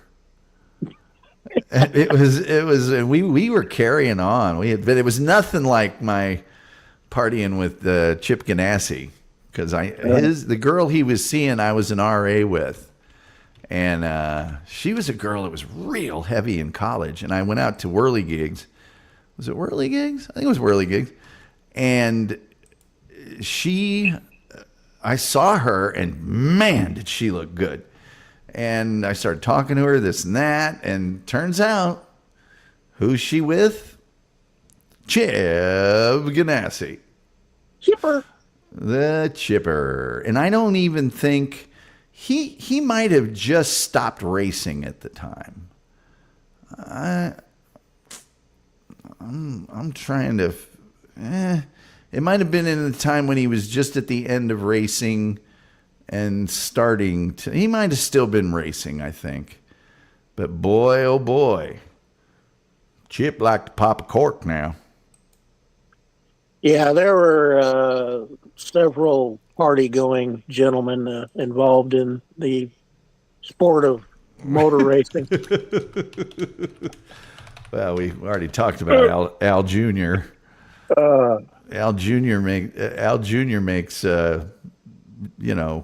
Randy Travis look like a teetotaler. Yeah, he was. Yeah, man, I'm telling you what, Randy Travis. Let's see. Yeah, he never met a party he didn't like. Never really did. Those guys. But I'm not a fan of Jim Irsay. What a sweet man. Just a Yes. amazing person. You know what else about living in Indianapolis and knowing all the people that I did at the track? There were a lot of people associated with the Indianapolis Motor Speedway that were really stern and not that much fun to be around normally, like when they were doing their job. But boy, 42 seconds after their job was done that day and they had consumed a gallon of alcohol, they were a lot of fun. I used to do Paul Page's pool, the radio announcer, TV announcer for the 500, and he could be a little cranky, but man, you got that keg flowing over there at his pool, and he was a fun guy. And the same was true of, you know who Tom Binford was, right? Yeah. The chief steward. Steward of the Indian. Yeah. He was just a not much fun. I did his pool, and he was no fun. But you came over there toward the end of the day after he had a few pops, and he was the nicest guy in the world. And he divorced his wife at one point, and we did his pool and his ex-wife's pool. So we go over to his house, and he'd be all regular Tom Binford guy. And then we go over to his wife's house, and all that was her complaining about Tom Binford. From the second we got there to the second we left. Oh, great. And you didn't have to wait for her to have a few pops. You'd be there at 9 a.m. She was having the back. Let me see. Do they do any 24-hour oval races? Wolf? You mean, well, I don't guess you could call Sebring or any. No, Sebring is definitely not an oval. What about Daytona? Daytona's not an oval either. Nope. They have an infield part that they run to break up the Monotony. Yeah, going around in a circle. Well, to break up the centrifugal force, halfway through that race, if it was just the oval, all the blood would be over to the right hand side of the face. The guys would be, what do they call it? Lose your neck. They lost it. Even at the Indy 500, guys lose their neck.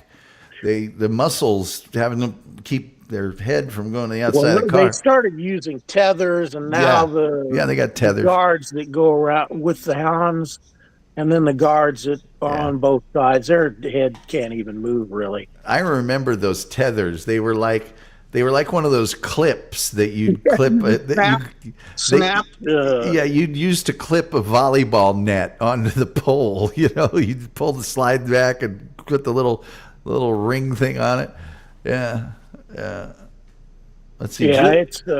Julian Caesar says 99% of the people who use those circular racetracks are amateurs. Tim, oh my goodness.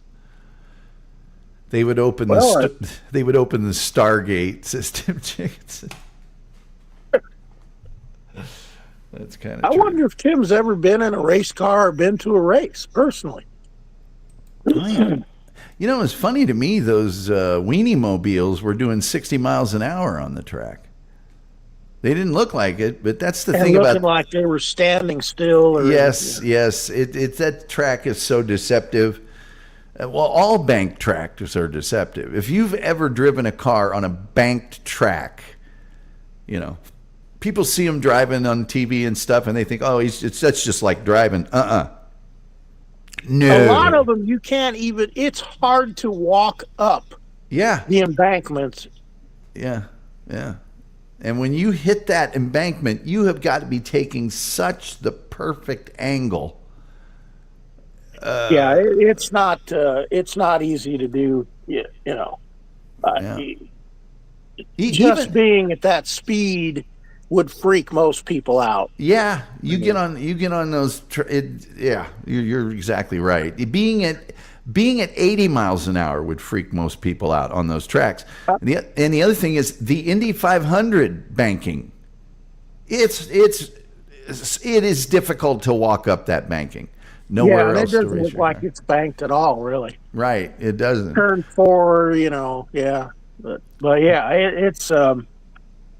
Julian, unless you've been there or you've been in it or there's just something completely different. Cars look easy, you go, talking about how hard he was working. You're like, oh, come on.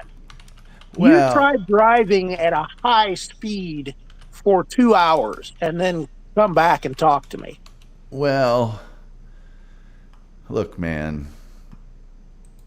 Julian Caesar says, I took a tour of Talladega and it was like a 50-degree bank. No, it was not a 50-degree. I mean, it's not that bad.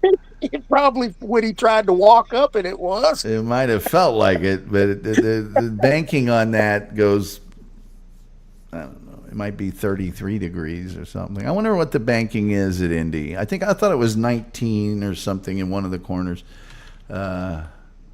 Most of them are probably 25 or 30. Yeah. Now come on. What is the baking? Sorry, what is the banking there? It's probably better for the banking there. Well, let me see the Indy 500 baking. Well, I remember the banks, the turns steak. The turns at the Indianapolis Motor Speedway are banked at 9.2 degrees. That and 0 in the straightaway, obviously, but that's why Indy is so hard.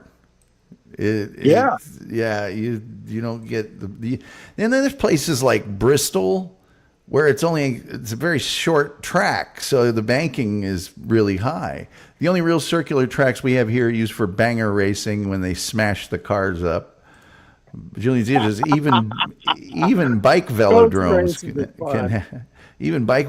can have a 45-degree bank. Yeah, but cars, that there's a certain point, it says 33 degrees. That's what I said. going to bed. Night all. Paz, good seeing you. Thanks for being here. Seemed higher. Yeah, it does. Julian, I agree with you 100%. It seems higher. I remember they had Jackie Stewart walking up the banking of a track one time, and they had it at like ground level, and it was like, oh, geez, that's a hike. And a lot of these tracks that are on different levels too, like you've got to drive up a massive hill to get up to the top, and then it drops down on all these different levels. Well, the triovals, yeah. I ran a regular car. It was one of the pace cars out at the Winchester Speedway, which is a half-mile track. And the banking, well, let me see if I can find it. And when I hit that banking at 80, it was scary. It was like, whoa, hey now, this is, I better take the right angle. Because if you don't get wide enough, you feel like you're going to drive straight up the banking. You know what I mean? And a lot of guys come close to that to get to the wall where they can get more speed coming up.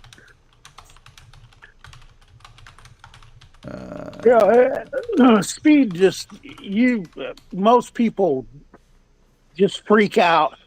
I've had passengers in my car, and I love to take turns fast, and I've taken like 30-mile-an-hour turns at 80, and it has terrified them. Terrified. Yes, it is terrifying. The Winchester Speedway in Winchester, Indiana, has a 37-degree banking. This makes it one of the steepest tracks in motorsports. That's pretty steep. The steepest tracks in motorsports and the highest bank active track in the United States. The Winchester Speedway is a wonderful, it's a half-mile track, and it is a wonderful, wonderful historic racetrack. Rusty Wallace, Mark Martin, Jeff Gordon, Tony Stewart, Ryan Newman, Sarah Fisher.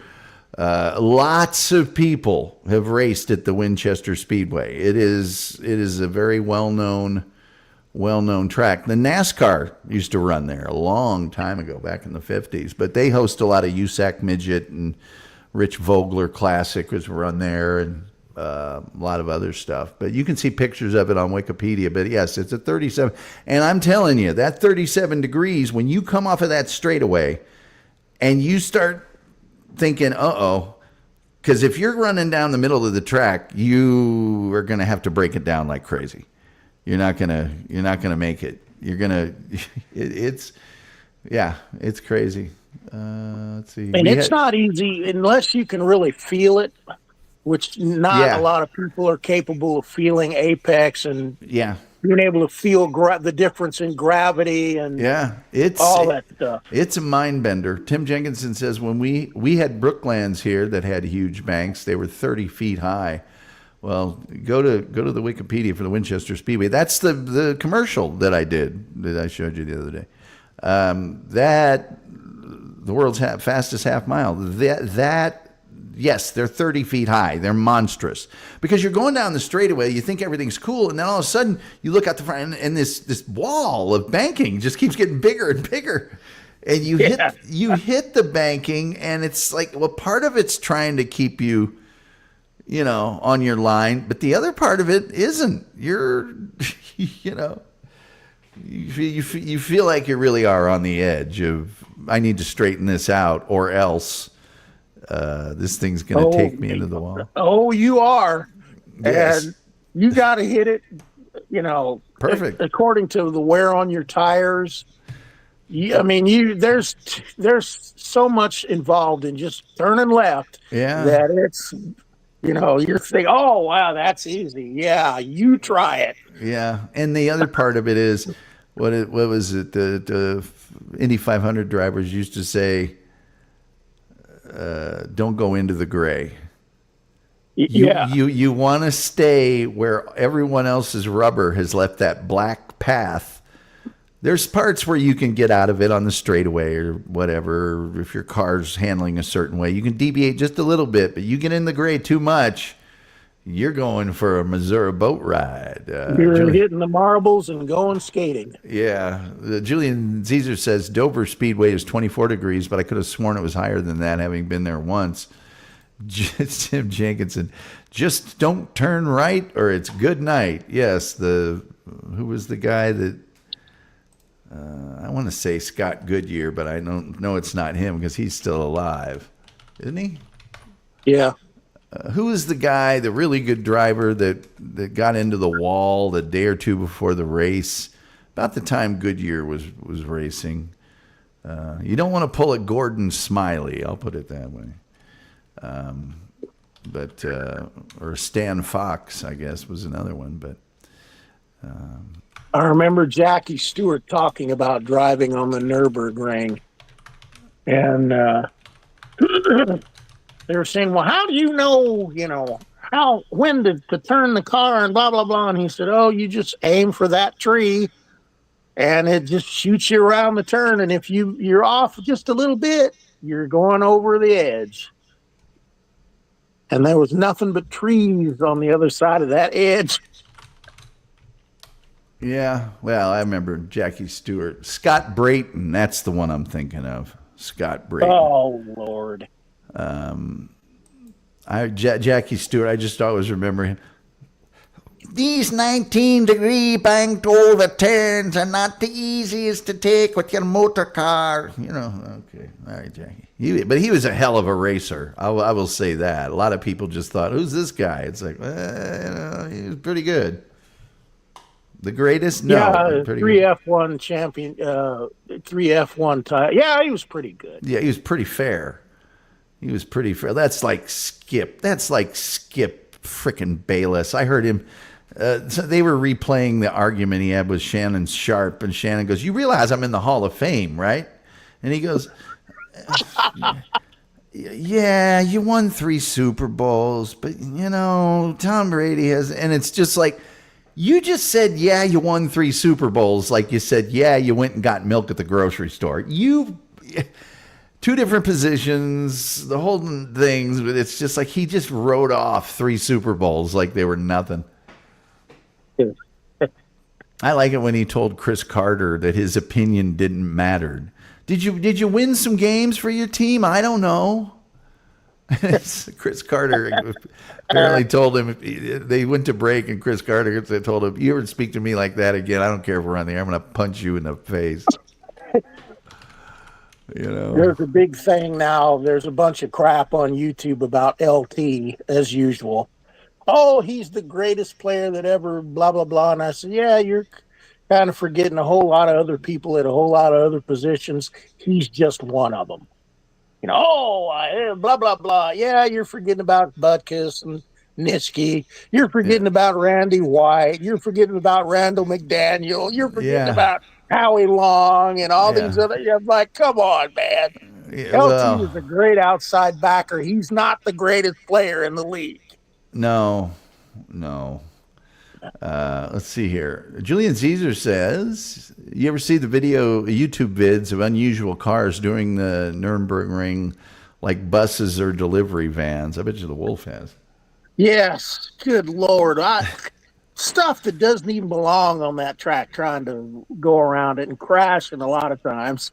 You know what I like are the motorcycle races on ice that they have in the ice races, the Finland or somewhere. I don't know where they're at, but they have big spikes in the tires. Yeah, Sweden, probably Finland, probably. I think probably every one of those northern countries has got them. Tim Jenkinson says, "You two really need a sports show, right? Like I don't have enough to do. Tom Gulley's unnecessary sports show. Is that what you want to see come back?" Loads of long comments about nothing, important. Where did I put that damn graphic for? Let me see if I can find it here. For Tom Gulley's unnecessary sports show. I wonder where I put that. I cleaned up my desktop recently, and I probably stowed that away. Let's see if this is it. See if I can find it here. Let me see if I can find it. We could get that going, unnecessary sports show. Man, I had some people supposed to do some stuff that didn't do do the thing they were supposed to do. They were supposed to get back to me today, and they didn't. And I knew when they told me that they were going to do it, that they weren't going to do it. Even when they told me, I'm like, you're not going to do that. It's Memorial Day weekend. There's no way you're going to do that. But I didn't say anything about it because, you know. Get a tip off like whenever lines used to say, swear to God. You knew he wasn't doing it. Yeah, it's not going to be done. Where in the heck did I put that graphic? God, I'd hate to have to make another one for the Unnecessary Sports Show. It seems like it wouldn't be necessary. You know? Let's see here. World Cup. William. Oh, God, it can't be on any of this stuff. Oh, wait a minute. Hold on. Am I on? Wait a minute. Hold on. Red toe header, pros, header, element. I'm not going to find it. For the love of Pete. There's no way I'm going to find it. Gosh, that's very, it's just very disappointing that I'm not going to be able to find that. Oh, yeah, hold on. Maybe I will. That's disappointing. I would have liked to have found that to make those guys happy. That's the worst when you're disappointed. There's nothing worse than disappointment. Oh, wait a minute. Hold on here, sports fans. I think I might have found it. I'm not sure. Hold on here. Let me redo this. Yeah, the Tom Gulley World Club Cup Daily Update. I'm against the World Club Cup. I'm sorry. I'm very much against that. So you'll find no truck. I hold no truck with that. Absolutely not. I'm surprised Jim Irsay lived this long. Really? Yeah. Oh, I forgot. People who completely abuse their bodies always live longer than healthy people. Damn it. Well, yeah, that is a thing, I guess. It's like, crud, how did they live past 30 and they're like 90 years old and you're getting ready to kick the bucket and you're 60 or something? Like, what in the... He's only, what was he, 63 or something like that? Oh, I thought he was a lot older than me. No. He's only like 63. He's such a turd. Well, there it is, and he looked like he was 70-something. I think he was 60. He might have been 68. I don't know. I don't really care as long as he's not around here anymore. As long as he's gone. Just, come on, man. Just a turd of a human being. He and Marge Schott, Pillars of the Earth. Okay, let's see if this is it. I don't know that The this is greatest it, sports team owners of all time. let me see if this is it. Well, no, there's a better one than this. I thought you said unnecessary sports. Well, the good one does have unnecessary in it. I don't know where. It's going to take a while to find, I guess. But I just swapped out. I just changed the graphics on it. It was, but there is one that just says Tom Gulley's Unnecessary Sports Show. I'll make another one, by God. Hey. Don't you test me. I'll make another one so damn fast it'll make your head spin. Who knows what I titled it? There's absolutely no way of... Oh, here it is. Found it. By golly. There you go. There you are. There you go. Following in the steps of every unnecessary sports show, for which there are thousands. Yes. How did he become a sports team owner? Was he a son of a wealthy person? Yes, he was the son of Robert Irsay, who was like some heating and air conditioning mogul that bought the Baltimore Colts. And his dad was a Fruit Loop too, because Baltimore didn't do something he wanted to. The city wanted a new stadium or something, and he packed up the truck. Mayflower and moved to Beverly Hills. He moved the whole team in the middle of the night without a word to anybody. And they're Yep. still mad about that in Baltimore. Tim Jenkinson says, remove the UN and bring it back. No, we're not doing that. It is not necessary. The world does not need another sports show. Hey, you should. Have you heard that Just Pearly Things is looking for an editor for her documentary? I don't know who that is. Some volleyball girl that whose father is pretty wealthy from in, I don't know, Wisconsin or someplace. Does a lot of these shows talking about feminism. And Is she the one that got hit in the face with the guy who spiked it or something? not that I know of. Well, there was a female volleyball player there was one of those that's whatever that hit her in the face and knocked her out or something with a spike. And I don't think that's her. Yeah. Well, She was playing semi-pro in England for a while, and then came back here. England, a hotbed of volleyball. Let's see here. Tom Gulley's transfer rumors plucked out of thin air show. Oh, yeah. Yeah. I think Lionel Messi's going to play for Burnley. Yeah. I hate this transfer rumor stuff. I don't even look at them anymore. But why does she get a documentary? She's making one about the plight of men, all the divorce stuff, and all the bad stuff that have been done to men in this society now. She's in there with the Terrence Pops, and although his is mostly military related, but Jordan Peterson going to jump in on that? I think she's interviewed Jordan Peterson or been interviewed by him. Yeah. Hey. And his daughter. Nobody's got it good, man.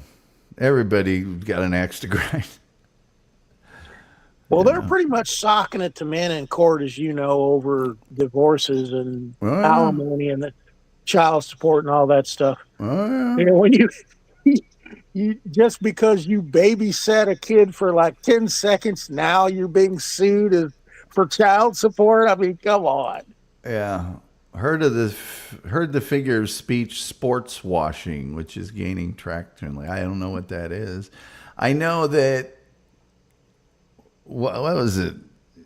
Some of these divorce settlements are insane. You know, I get it. I get it. If say like you marry a girl right out of college, neither one of you has anything, and you build an empire of $100 million. Yeah, she's probably entitled to a good chunk of that, you know, for support and, you know, doing everything together and all that. But when you marry a girl and you've got $1 billion, she's got $10, and she divorces you 5 years later, you shouldn't get $250 million. Yeah, and vice versa. Vice versa. If Oprah married me today, and I divorced her 5 years from now, I shouldn't get a chunk of her stuff. Although, why would anybody divorce me? Why would anybody marry you? That's beside the point. That's beside the point. Well, my infinite level of charm. Thank you. Oh, very, very charming. Very sweet natured. Tim Jenkinson, but you should at least get a car. Well, of course, she'd give you a car. You'd be there at the divorce settlement, and she goes, "I want you to look under your chair." And then everybody else in the divorce, then the deposition would also, and you get a car, and you get a car. And there should be a real reason for divorcing somebody, not just because he was boring. Oh, he was a great man, a wonderful person, treated me really well, but I just wasn't really feeling the excitement. Yeah, well, I don't know. Take half of his fortune. Well, see, that's the thing, is I think that she should get the divorce on basis of that reason, but she shouldn't get any money on the basis of that reason. You know, it's like, yeah, we're going to give you the divorce, but that reason's so bad, you don't get anything for that. The divorce reason, just being divorced because you're. Just Well, I just didn't feel the excitement that I felt when we first started or dating. let's be fair. The guy that goes, you know, she wasn't any fun anymore. My secretary at work was a lot of fun. Well, that doesn't happen that often, Tom. I think you might need to look into the percentages of divorce and But it who's happens. divorcing. But it happens. Is irreconcilable differences a real reason? I don't know. Mental cruelty. That's my favorite. Irreconcilable to me seems really drastic. It's like, how long did you guys try to fix this? Oh, 2-3 months. Yeah, well, if we put you in a room for 6 months, I think you'd reconcile your differences. But yeah, mental cruelty. That's my favorite. He threw all my Pringles out. He wouldn't let me dress like a tramp, and I wanted to go to the McDonald's. Oh, now let's not make it all on the women. There's plenty of dumb guys out there. Not dressing like tramps. How does a guy dress like a tramp? Exactly, they can't. They dress like a guy that has a Ferrari or whatever. They dress like a rich. But anyway, that's what her documentary is about. They dress like Jim Irsay. They wear a black shirt with flames on the sleeves. I don't know. What a turd. Hey, you just can't let the man die in peace, can you? I didn't stop him from dying. I didn't step in front of his... Just can't shed a tear for the man. I didn't step in front. He was 65 years old. Hey, Wolf. Are you kidding me? Good Lord, that guy looked like he was in his 70s. He looked like he'd been passed through a small dog, Wolf. He looked like Keith Richards. The man who's dead and no one's told him yet. Let me see here about this fellow, Jim Irsay. Okay, here he is. Here he is just 3 years ago. Let me see if I can pull this up on screen for our viewers here on the maiden voyage of Tom Gulley's Unnecessary Sports Show. We're rebranding 2.0, bringing you all the news that is news. Using the fake radio voice, of course. Using the puker voice. Hi, everybody. Just about 27 minutes after 9 o'clock in the wee smile ones of a Friday night. There's Jim Irsay. Look at how old that dude looks. Good Lord. Look at that. There's Jim Irsay. I wonder where... He's a year older than... No, there's no way. They're lying. Somebody slipped a...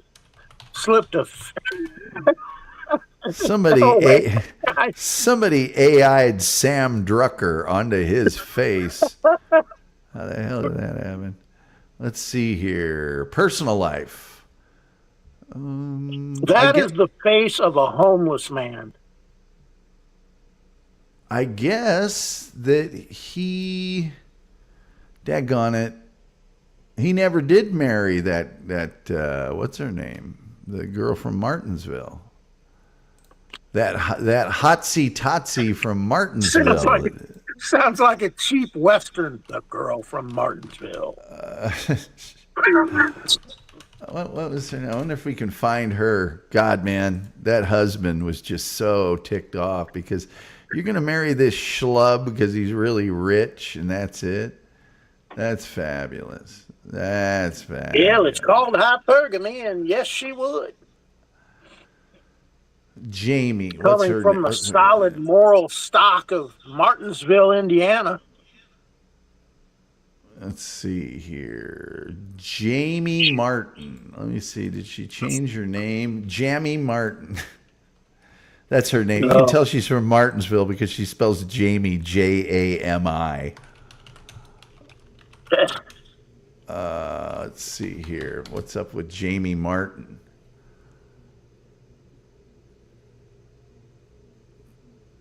Oh, when she divorced her husband, they wanted Ursay to testify. Let's see. Oh, I've What? got.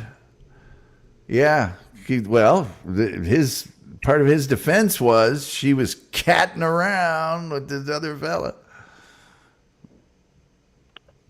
She was catting around all over town. That's just despicable behavior. Despicable. Let's see. Tim Jenkinson says, from watching crime shows, many seem to think taking out life insurance and using poison is easier than divorce. Julian Caesar says, life insurance causes premature demise. The irony. Tim Jenkinson says he looks like he could be Kelsey Grammer's dad. He's wearing the Colts colors, says Julian Caesar. Roller skater Texas girl. Hi, Tom. Hope you're having a great evening. Hope you're having a great one, too, roller skater Texas girl. Haven't seen you in a while. Good to see you. Let me see. Jamie, Martin, Ursay. Let's see here. Jim Ursay won't have to testify after couple settles.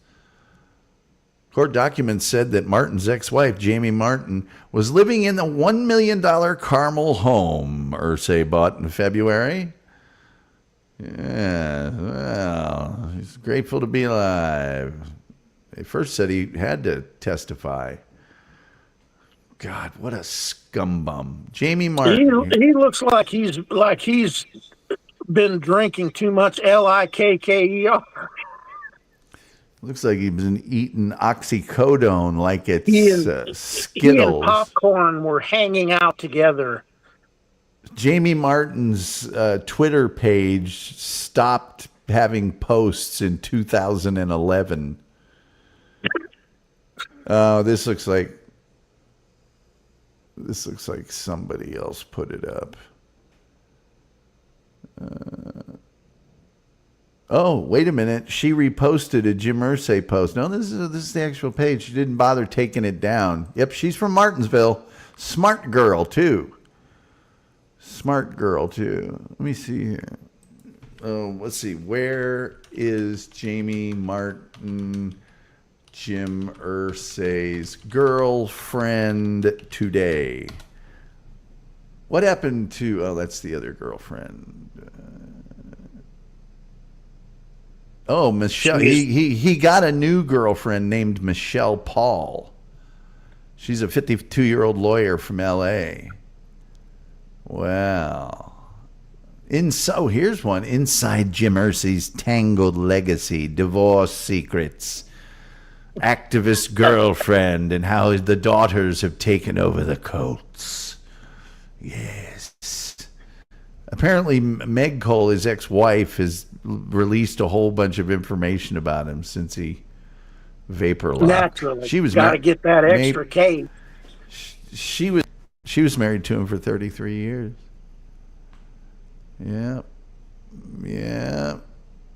In his later years, Irsay dated vegan activist Michelle Paul, who helped guide him toward holistic health and a vegan. I guess that lack of beef killed him. All your immune That's system why he looks shutting so down. young and spry. Roller skater Texas girl said, I thought that was Kelsey too. Kelsey on a hard bender. And then put some red wine up there for him. Yeah, that's beautiful. What an absolute slug. Just I gotta take this down because he's just too repulsive to look at. Julian Caesar says, how is one a vegan activist? Oh, this is what that means. Every time you see somebody enjoying themselves with a hamburger or a steak, you become a hopeless pain in the rear end. That's how you're an activist. You become belligerent. You ridicule their choice because it's not your choice. By the way, if somebody wants to do that, that's cool. But it's like anything else. If somebody's too overbearing about it, you're just like, you know what? I'm going to go and just cut meat off of a cow and eat it raw in front of you just because of the way you are. Did you see the lady that called the police because the man was barbecuing and her neighbor? Yes. And she could smell the meat. Yeah. Well, I lived with a girl one time that was she wasn't a vegan, but she was a vegetarian, and she had a job where she worked at nighttime on Thursdays and Fridays and Saturdays. And so I knew on Thursdays and Fridays and Saturdays that if I wanted a burger or steak, that I would make it while she was at work, and she would come home and, oh, did you make the hamburger? I can smell it, Annie. I can smell. And I one time I was at a thing where this vegan was there, and somebody made some stew, and they went out of their way to not put any meat in it. And we all start eating it, and this guy goes, I don't feel well. I think that stew may have had beef broth in it. And we were just looking at this guy like, you need slapped in the face. Julian Zeta says, Maddox used to say, for every burger you don't eat, I'm going to eat two. Tim Jenkins says, those are the people that have been vegan for a week and still have meat in their digestive system.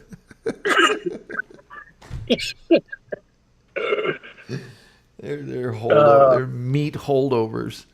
How could you date some? Was she that good that you had to put up with that? I would have just jettisoned her right away. Oh, yeah. And she tried really hard because she would get, and this was before, because now the vegan bacon and turkey bacon all that is a lot better.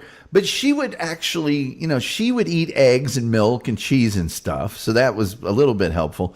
But she would get up like on a Sunday morning and make me some, fake egg McMuffins with the garden burger, the bacon part of it with cheese and the egg and everything else. So yeah, she was at least a little bit reasonable about it. And then I was at work all day, so I could eat meat anytime I wanted to. And we'd make like a non-meat lasagna, which was really good. And she was really cool and a great gal. So, vegans are nuts, or are nuts vegans? Both. Julian Zetas, I can understand and sympathize with someone being a bleeding heart, but come on. I dumped the Laporte cheerleader because she didn't like pizza. Well, you can get pizza without meat in it, so that is valid. Nice cheese pizza. Come on. Oh, she couldn't stand pizza. I hate pizza. You remember those sandwiches the Greeks Pizza used to have? Like you could get like a pepperoni sandwich, which is basically a pizza between two pieces of bread. Because I got large pizzas and sandwiches along with it. Oh, Duh. They were so good. I didn't know. I don't write down your diet in college. You watched me eat it every time. What are you talking about? I didn't commit it to memory. Look, after you watch a guy fold an entire extra large pizza in half and eat it like a sandwich, you lose track of the other things that happen. Famous YouTuber Lindy Beige got kicked off his college web server. He was a professor for writing an article titled "Vegans Should Be Force-Fed Lard." You have to be psycho not to like pizza. Pizza has all of the food groups in it. It has breads and cereals. It has fruits and vegetables. It has dairy. And if you get meat on it, then it has meat too. It's the perfect food. So there. Hello? Still with us, Wolf? A wolf? I guess maybe someone's computer equipment has malfunctioned again. Certainly not mine. Oh, he just dropped down. Oh, yeah. Yes, Julian, 100. When he comes back, we'll end the show here. I got things to do. People say, and by the way, pizza to make. He's gone to order himself a vegan pizza. You guys, I'm telling you something right now. And I know he was a bodybuilder and all that. You have never seen a human that can consume as much food as the wolf. And this isn't like, ooh, legend and all that. You have never seen a human that can eat as much as this dude. And I mean, like I said, he would get a loaded extra, those like almost novelty sized pizzas that they have, like for tailgating and big group parties. Oh, man, you fold that thing over and eat it like a sandwich. And he's right. He probably did order 2 or 3 other sandwiches and when we went to the lunchroom, oh, forget it. Forget it. Because there were certain things you could have as much as you wanted. And it would just be 5 trips. It was, oh, there he is. Oh, boy, here we go. What? Nothing. No, there's no Battery. crazy, weird background noise at all. Oh, crap. I'm on the Apple. Tim Jenkins says, damn. Yeah, I don't know. I don't know. It sounds like a triffid is eating a bird's skull or something. It's not even a passably ignorable sound. It's all right. I'll try to use my other Android. No, that's okay. Well, I got to end this now anyway. Oh, let's see here. Tim Jenkins says it's Lego chewing time. Tim says it's his new addiction, Pop Rocks. It's a little like Pop Rocks. Oh, God. I'm making a pizza right after this show's over. What do you think about that? That sounds like a good idea.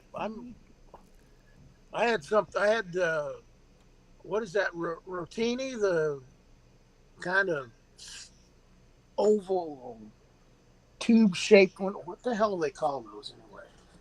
I don't know. Jared says, good show, my man. Sorry I couldn't comment today. What the hell's, why couldn't you comment? Oh, penne ricotta. They're like I know what they're like. what they like is good as long as you know what to put with them. Like Some of that tube. They're tube, but they got little scored lines in them in the outside. Tim Jenkins, it says Wolf won't because he's turning in when the race is over.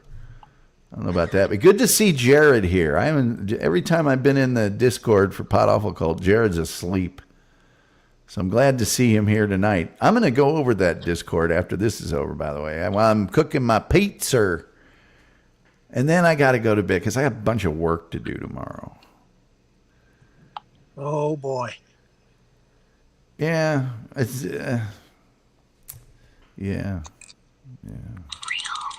Man's got to do his job. Yeah. You know that whenever your channel comes on, there's like 2 commercials that come on with it. Probably. Yeah, I know. Silly me making money with. How dare you try to make money on commercials? Why, you no good for nothing, scoundrel. Working on the weekend, the American dream. Well, no, this is a special case. I'm doing somebody a favor. Everybody's working for the weekend. Yes. Terry Nee says boomers as if he's 25. Terry Nee just getting done from moderating one of the 17 shows he moderates. Christian Slater's here with all them spiders and spider webs. Gotta have those, man. Gotta have those. Oh, it's good where to see was Terry. Yesterday with the Whammo girl having all those giant, all that silly string all over her.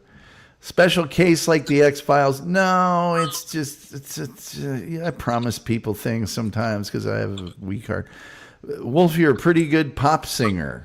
I don't understand what. Oh, he did Everybody's Working for the Weekend. Up fingers before you leave. Yeah. Please like, share, subscribe, retweet, notification bell. Do all those free things you can do to help us with the algorithm, the almighty, all-powerful, all-seeing algorithm.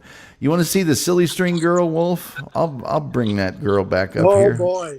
She really had what it takes. I'll tell you that. I think I might have her trapped here. Wow.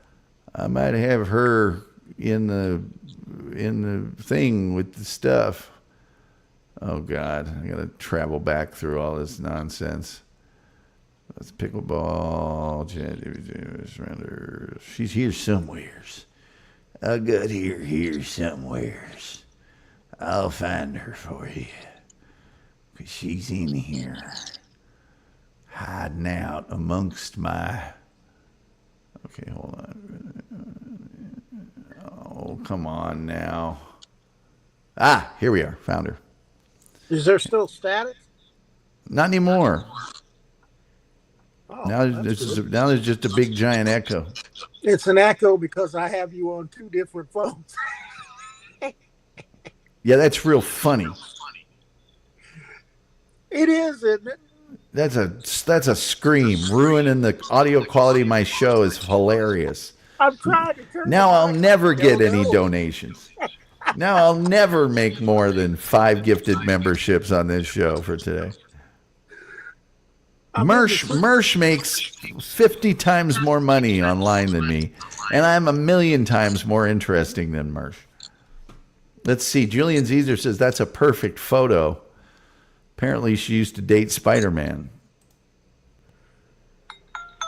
Well, in fact, that was one of your comments. Why do you got the jingle noises and stuff now? Because I turned the phone off. Open to interpretation. Now, why would a phone have to make noise turning off? Because it's an Android. I've got an Android. Mine doesn't make no noise turning off. I've got 4 Androids. Look at this. I told mine, hey, man, you keep your mouth shut when I'm turning you off. Anyway. It's a nice jingle. It's very relaxing. It makes me want to sleep. I look at all the Dr. Pepper Zero I've got here. That just why is she so large? Who made her so big? We should just hook you up to an IV of Dr. Pepper. I wish I could make her smaller and us be bigger. I know that you know that Gully is a pepper. Where is it? Dr. Pepper's here. I didn't get as much sody as I normally do. Yeah, a man can't live without sody pop. Oh, RSTG says, oh, Spider-Man. Old droids. We are not the droids that you think we are. Tim Jenkins said, oh, yeah, did you go buy some more? I did. I made my Saturday morning grocery store run this morning. And I'm glad I did because there was a crowd of people there because it's Memorial Day weekend. And I didn't get as much sody as I normally do. Instead, I got a 40 case of bottled water. And I'll just drink Metrex and stuff. Julian Zezer says, Tom will never be an influencer until he stops using that can koozie.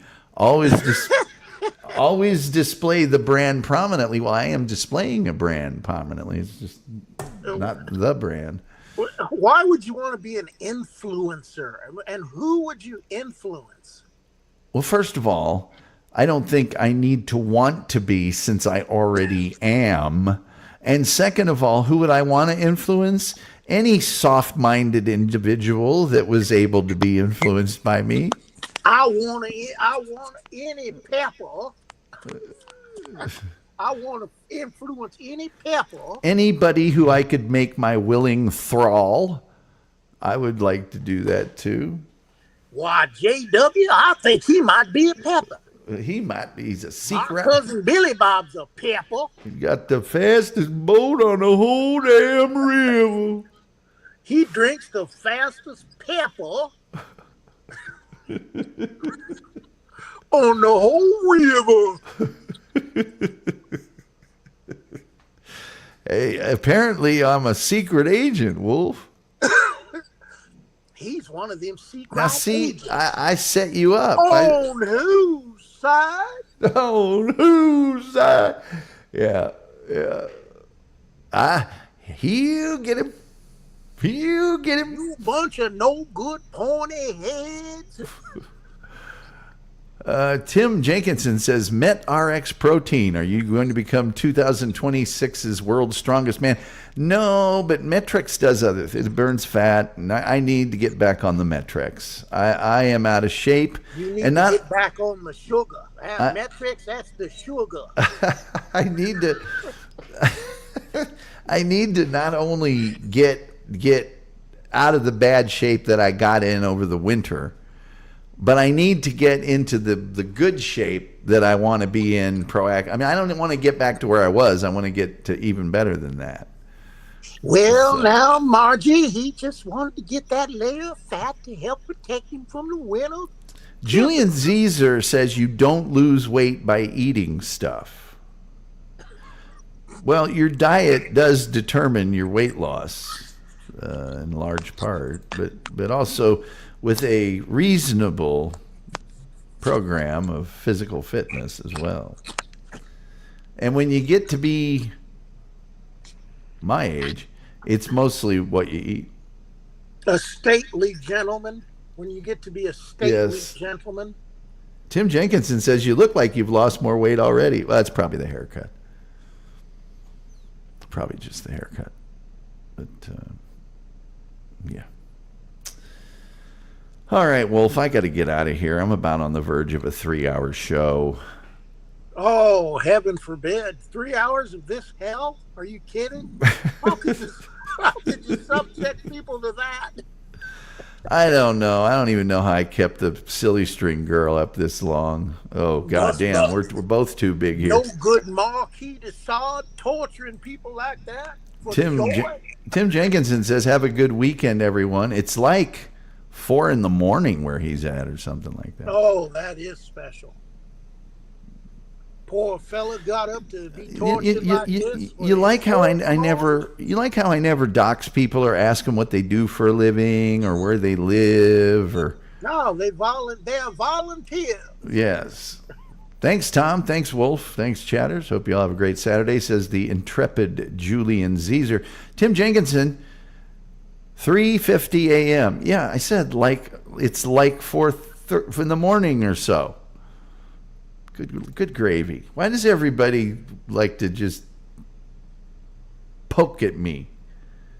I think he's just trying to be more accurate. What other hosts would A, take the time in consideration, and B, have the mental acuity from following Arsenal to know what time it is? Let's see here. Wasu Mayan. Okay, that's nothing gross that I accidentally said. H2BH, Gully, H2BH to you. Whoever you might be. All right, Wolf. Well, you have a good weekend. Enjoy the race. And I guess we'll see you on Monday. All right. Well, make some liquor and... Come on, you liquor with Earl Campbell sausage. Sausage. Wow, I sure would like some of that Earl Campbell sausage. How about giving me one of those sausages? Well, I do have 8 of those sausages here. Tim Jenkins says all the games are on Sunday this weekend, as it's the last game of the season. Yes, they play them at the same time, so nobody can jockey another team. Are you listening to? Is that the fast car?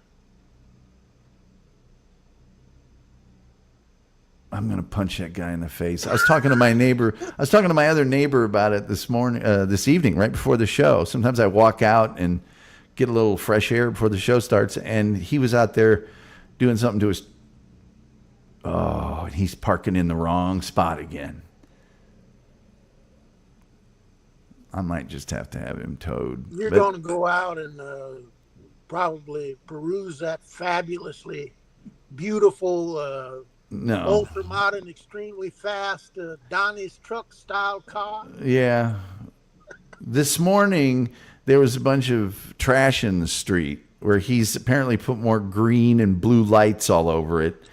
And he just left all the trash and another empty bottle of oil in the middle of the street. And so I was talking to my neighbor, and he informed me that a whole bunch of more people have moved in to that cracker box. So great. With fast cars? No. I think one of them. Billy, I saw Donnie's truck. Saw it. Shoot, I rode in it. I think one of them has like a normal car. One of them. Tim Jenkinson says, get yourself some gas and a box of matches. Well, I don't think I need the gas. I think you throw a match toward that thing and it would go up. There's such a huge oil leak. Oil fire. Yeah, there's such a huge oil leak going on. He has to put a quart in it every morning. Anyway, all right, man. We'll see you next week. All right. Julia. All right. Tom lives next to the Dukes of Hazzard. I heard that. The Dukes of Hazzard. All right, man. We'll see you later. Want me to take you off, or I'm not waiting for his phone to catch up with reality. About this time, the Duke boys found a way to throw a lit match within 20 feet. I hate this person. I hate this person. I mean, I don't hate anybody. And my neighbors hate this person. It's like, look, if somebody's trying, I'll give them all the leeway in the world. This person isn't trying, and the fact they're going out of their way to make everyone else miserable. And the other neighbor told us that he thinks it's funny to do that with his car, because he went over and talked to him, and he thinks it's a scream.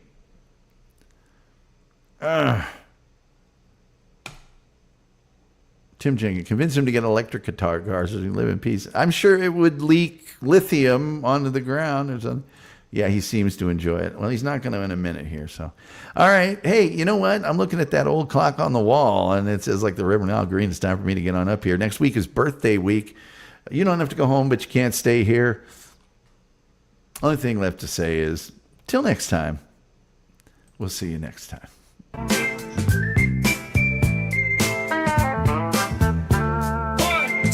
One, two, three, four. They call me Mr. Gulley. I've got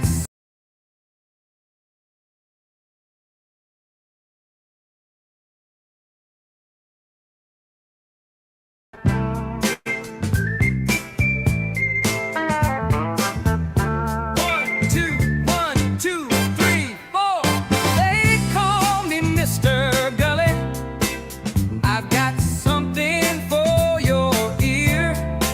Now it might sound kind of funny, but I'll make it very clear. So what we talking about? We're talking about spiders, and we're talking about pervitin', and we're talking about Bigfoot. I'm here to tell you where he's been. They call me Mr. Gulley. I'm here to save the day. They call me Mr. Gulley, and I'm gonna lead the way. They call me Mr. Gulley. I'm here to save the day. They call me Mr. Gulley, and I'm gonna lead the way. Here we go now. I'm talking about Mr. Gulley, and you don't know where he's been. Oh no, he's been right in your alley. Well, I'm Mr. Gulley, yes I am. So what we talking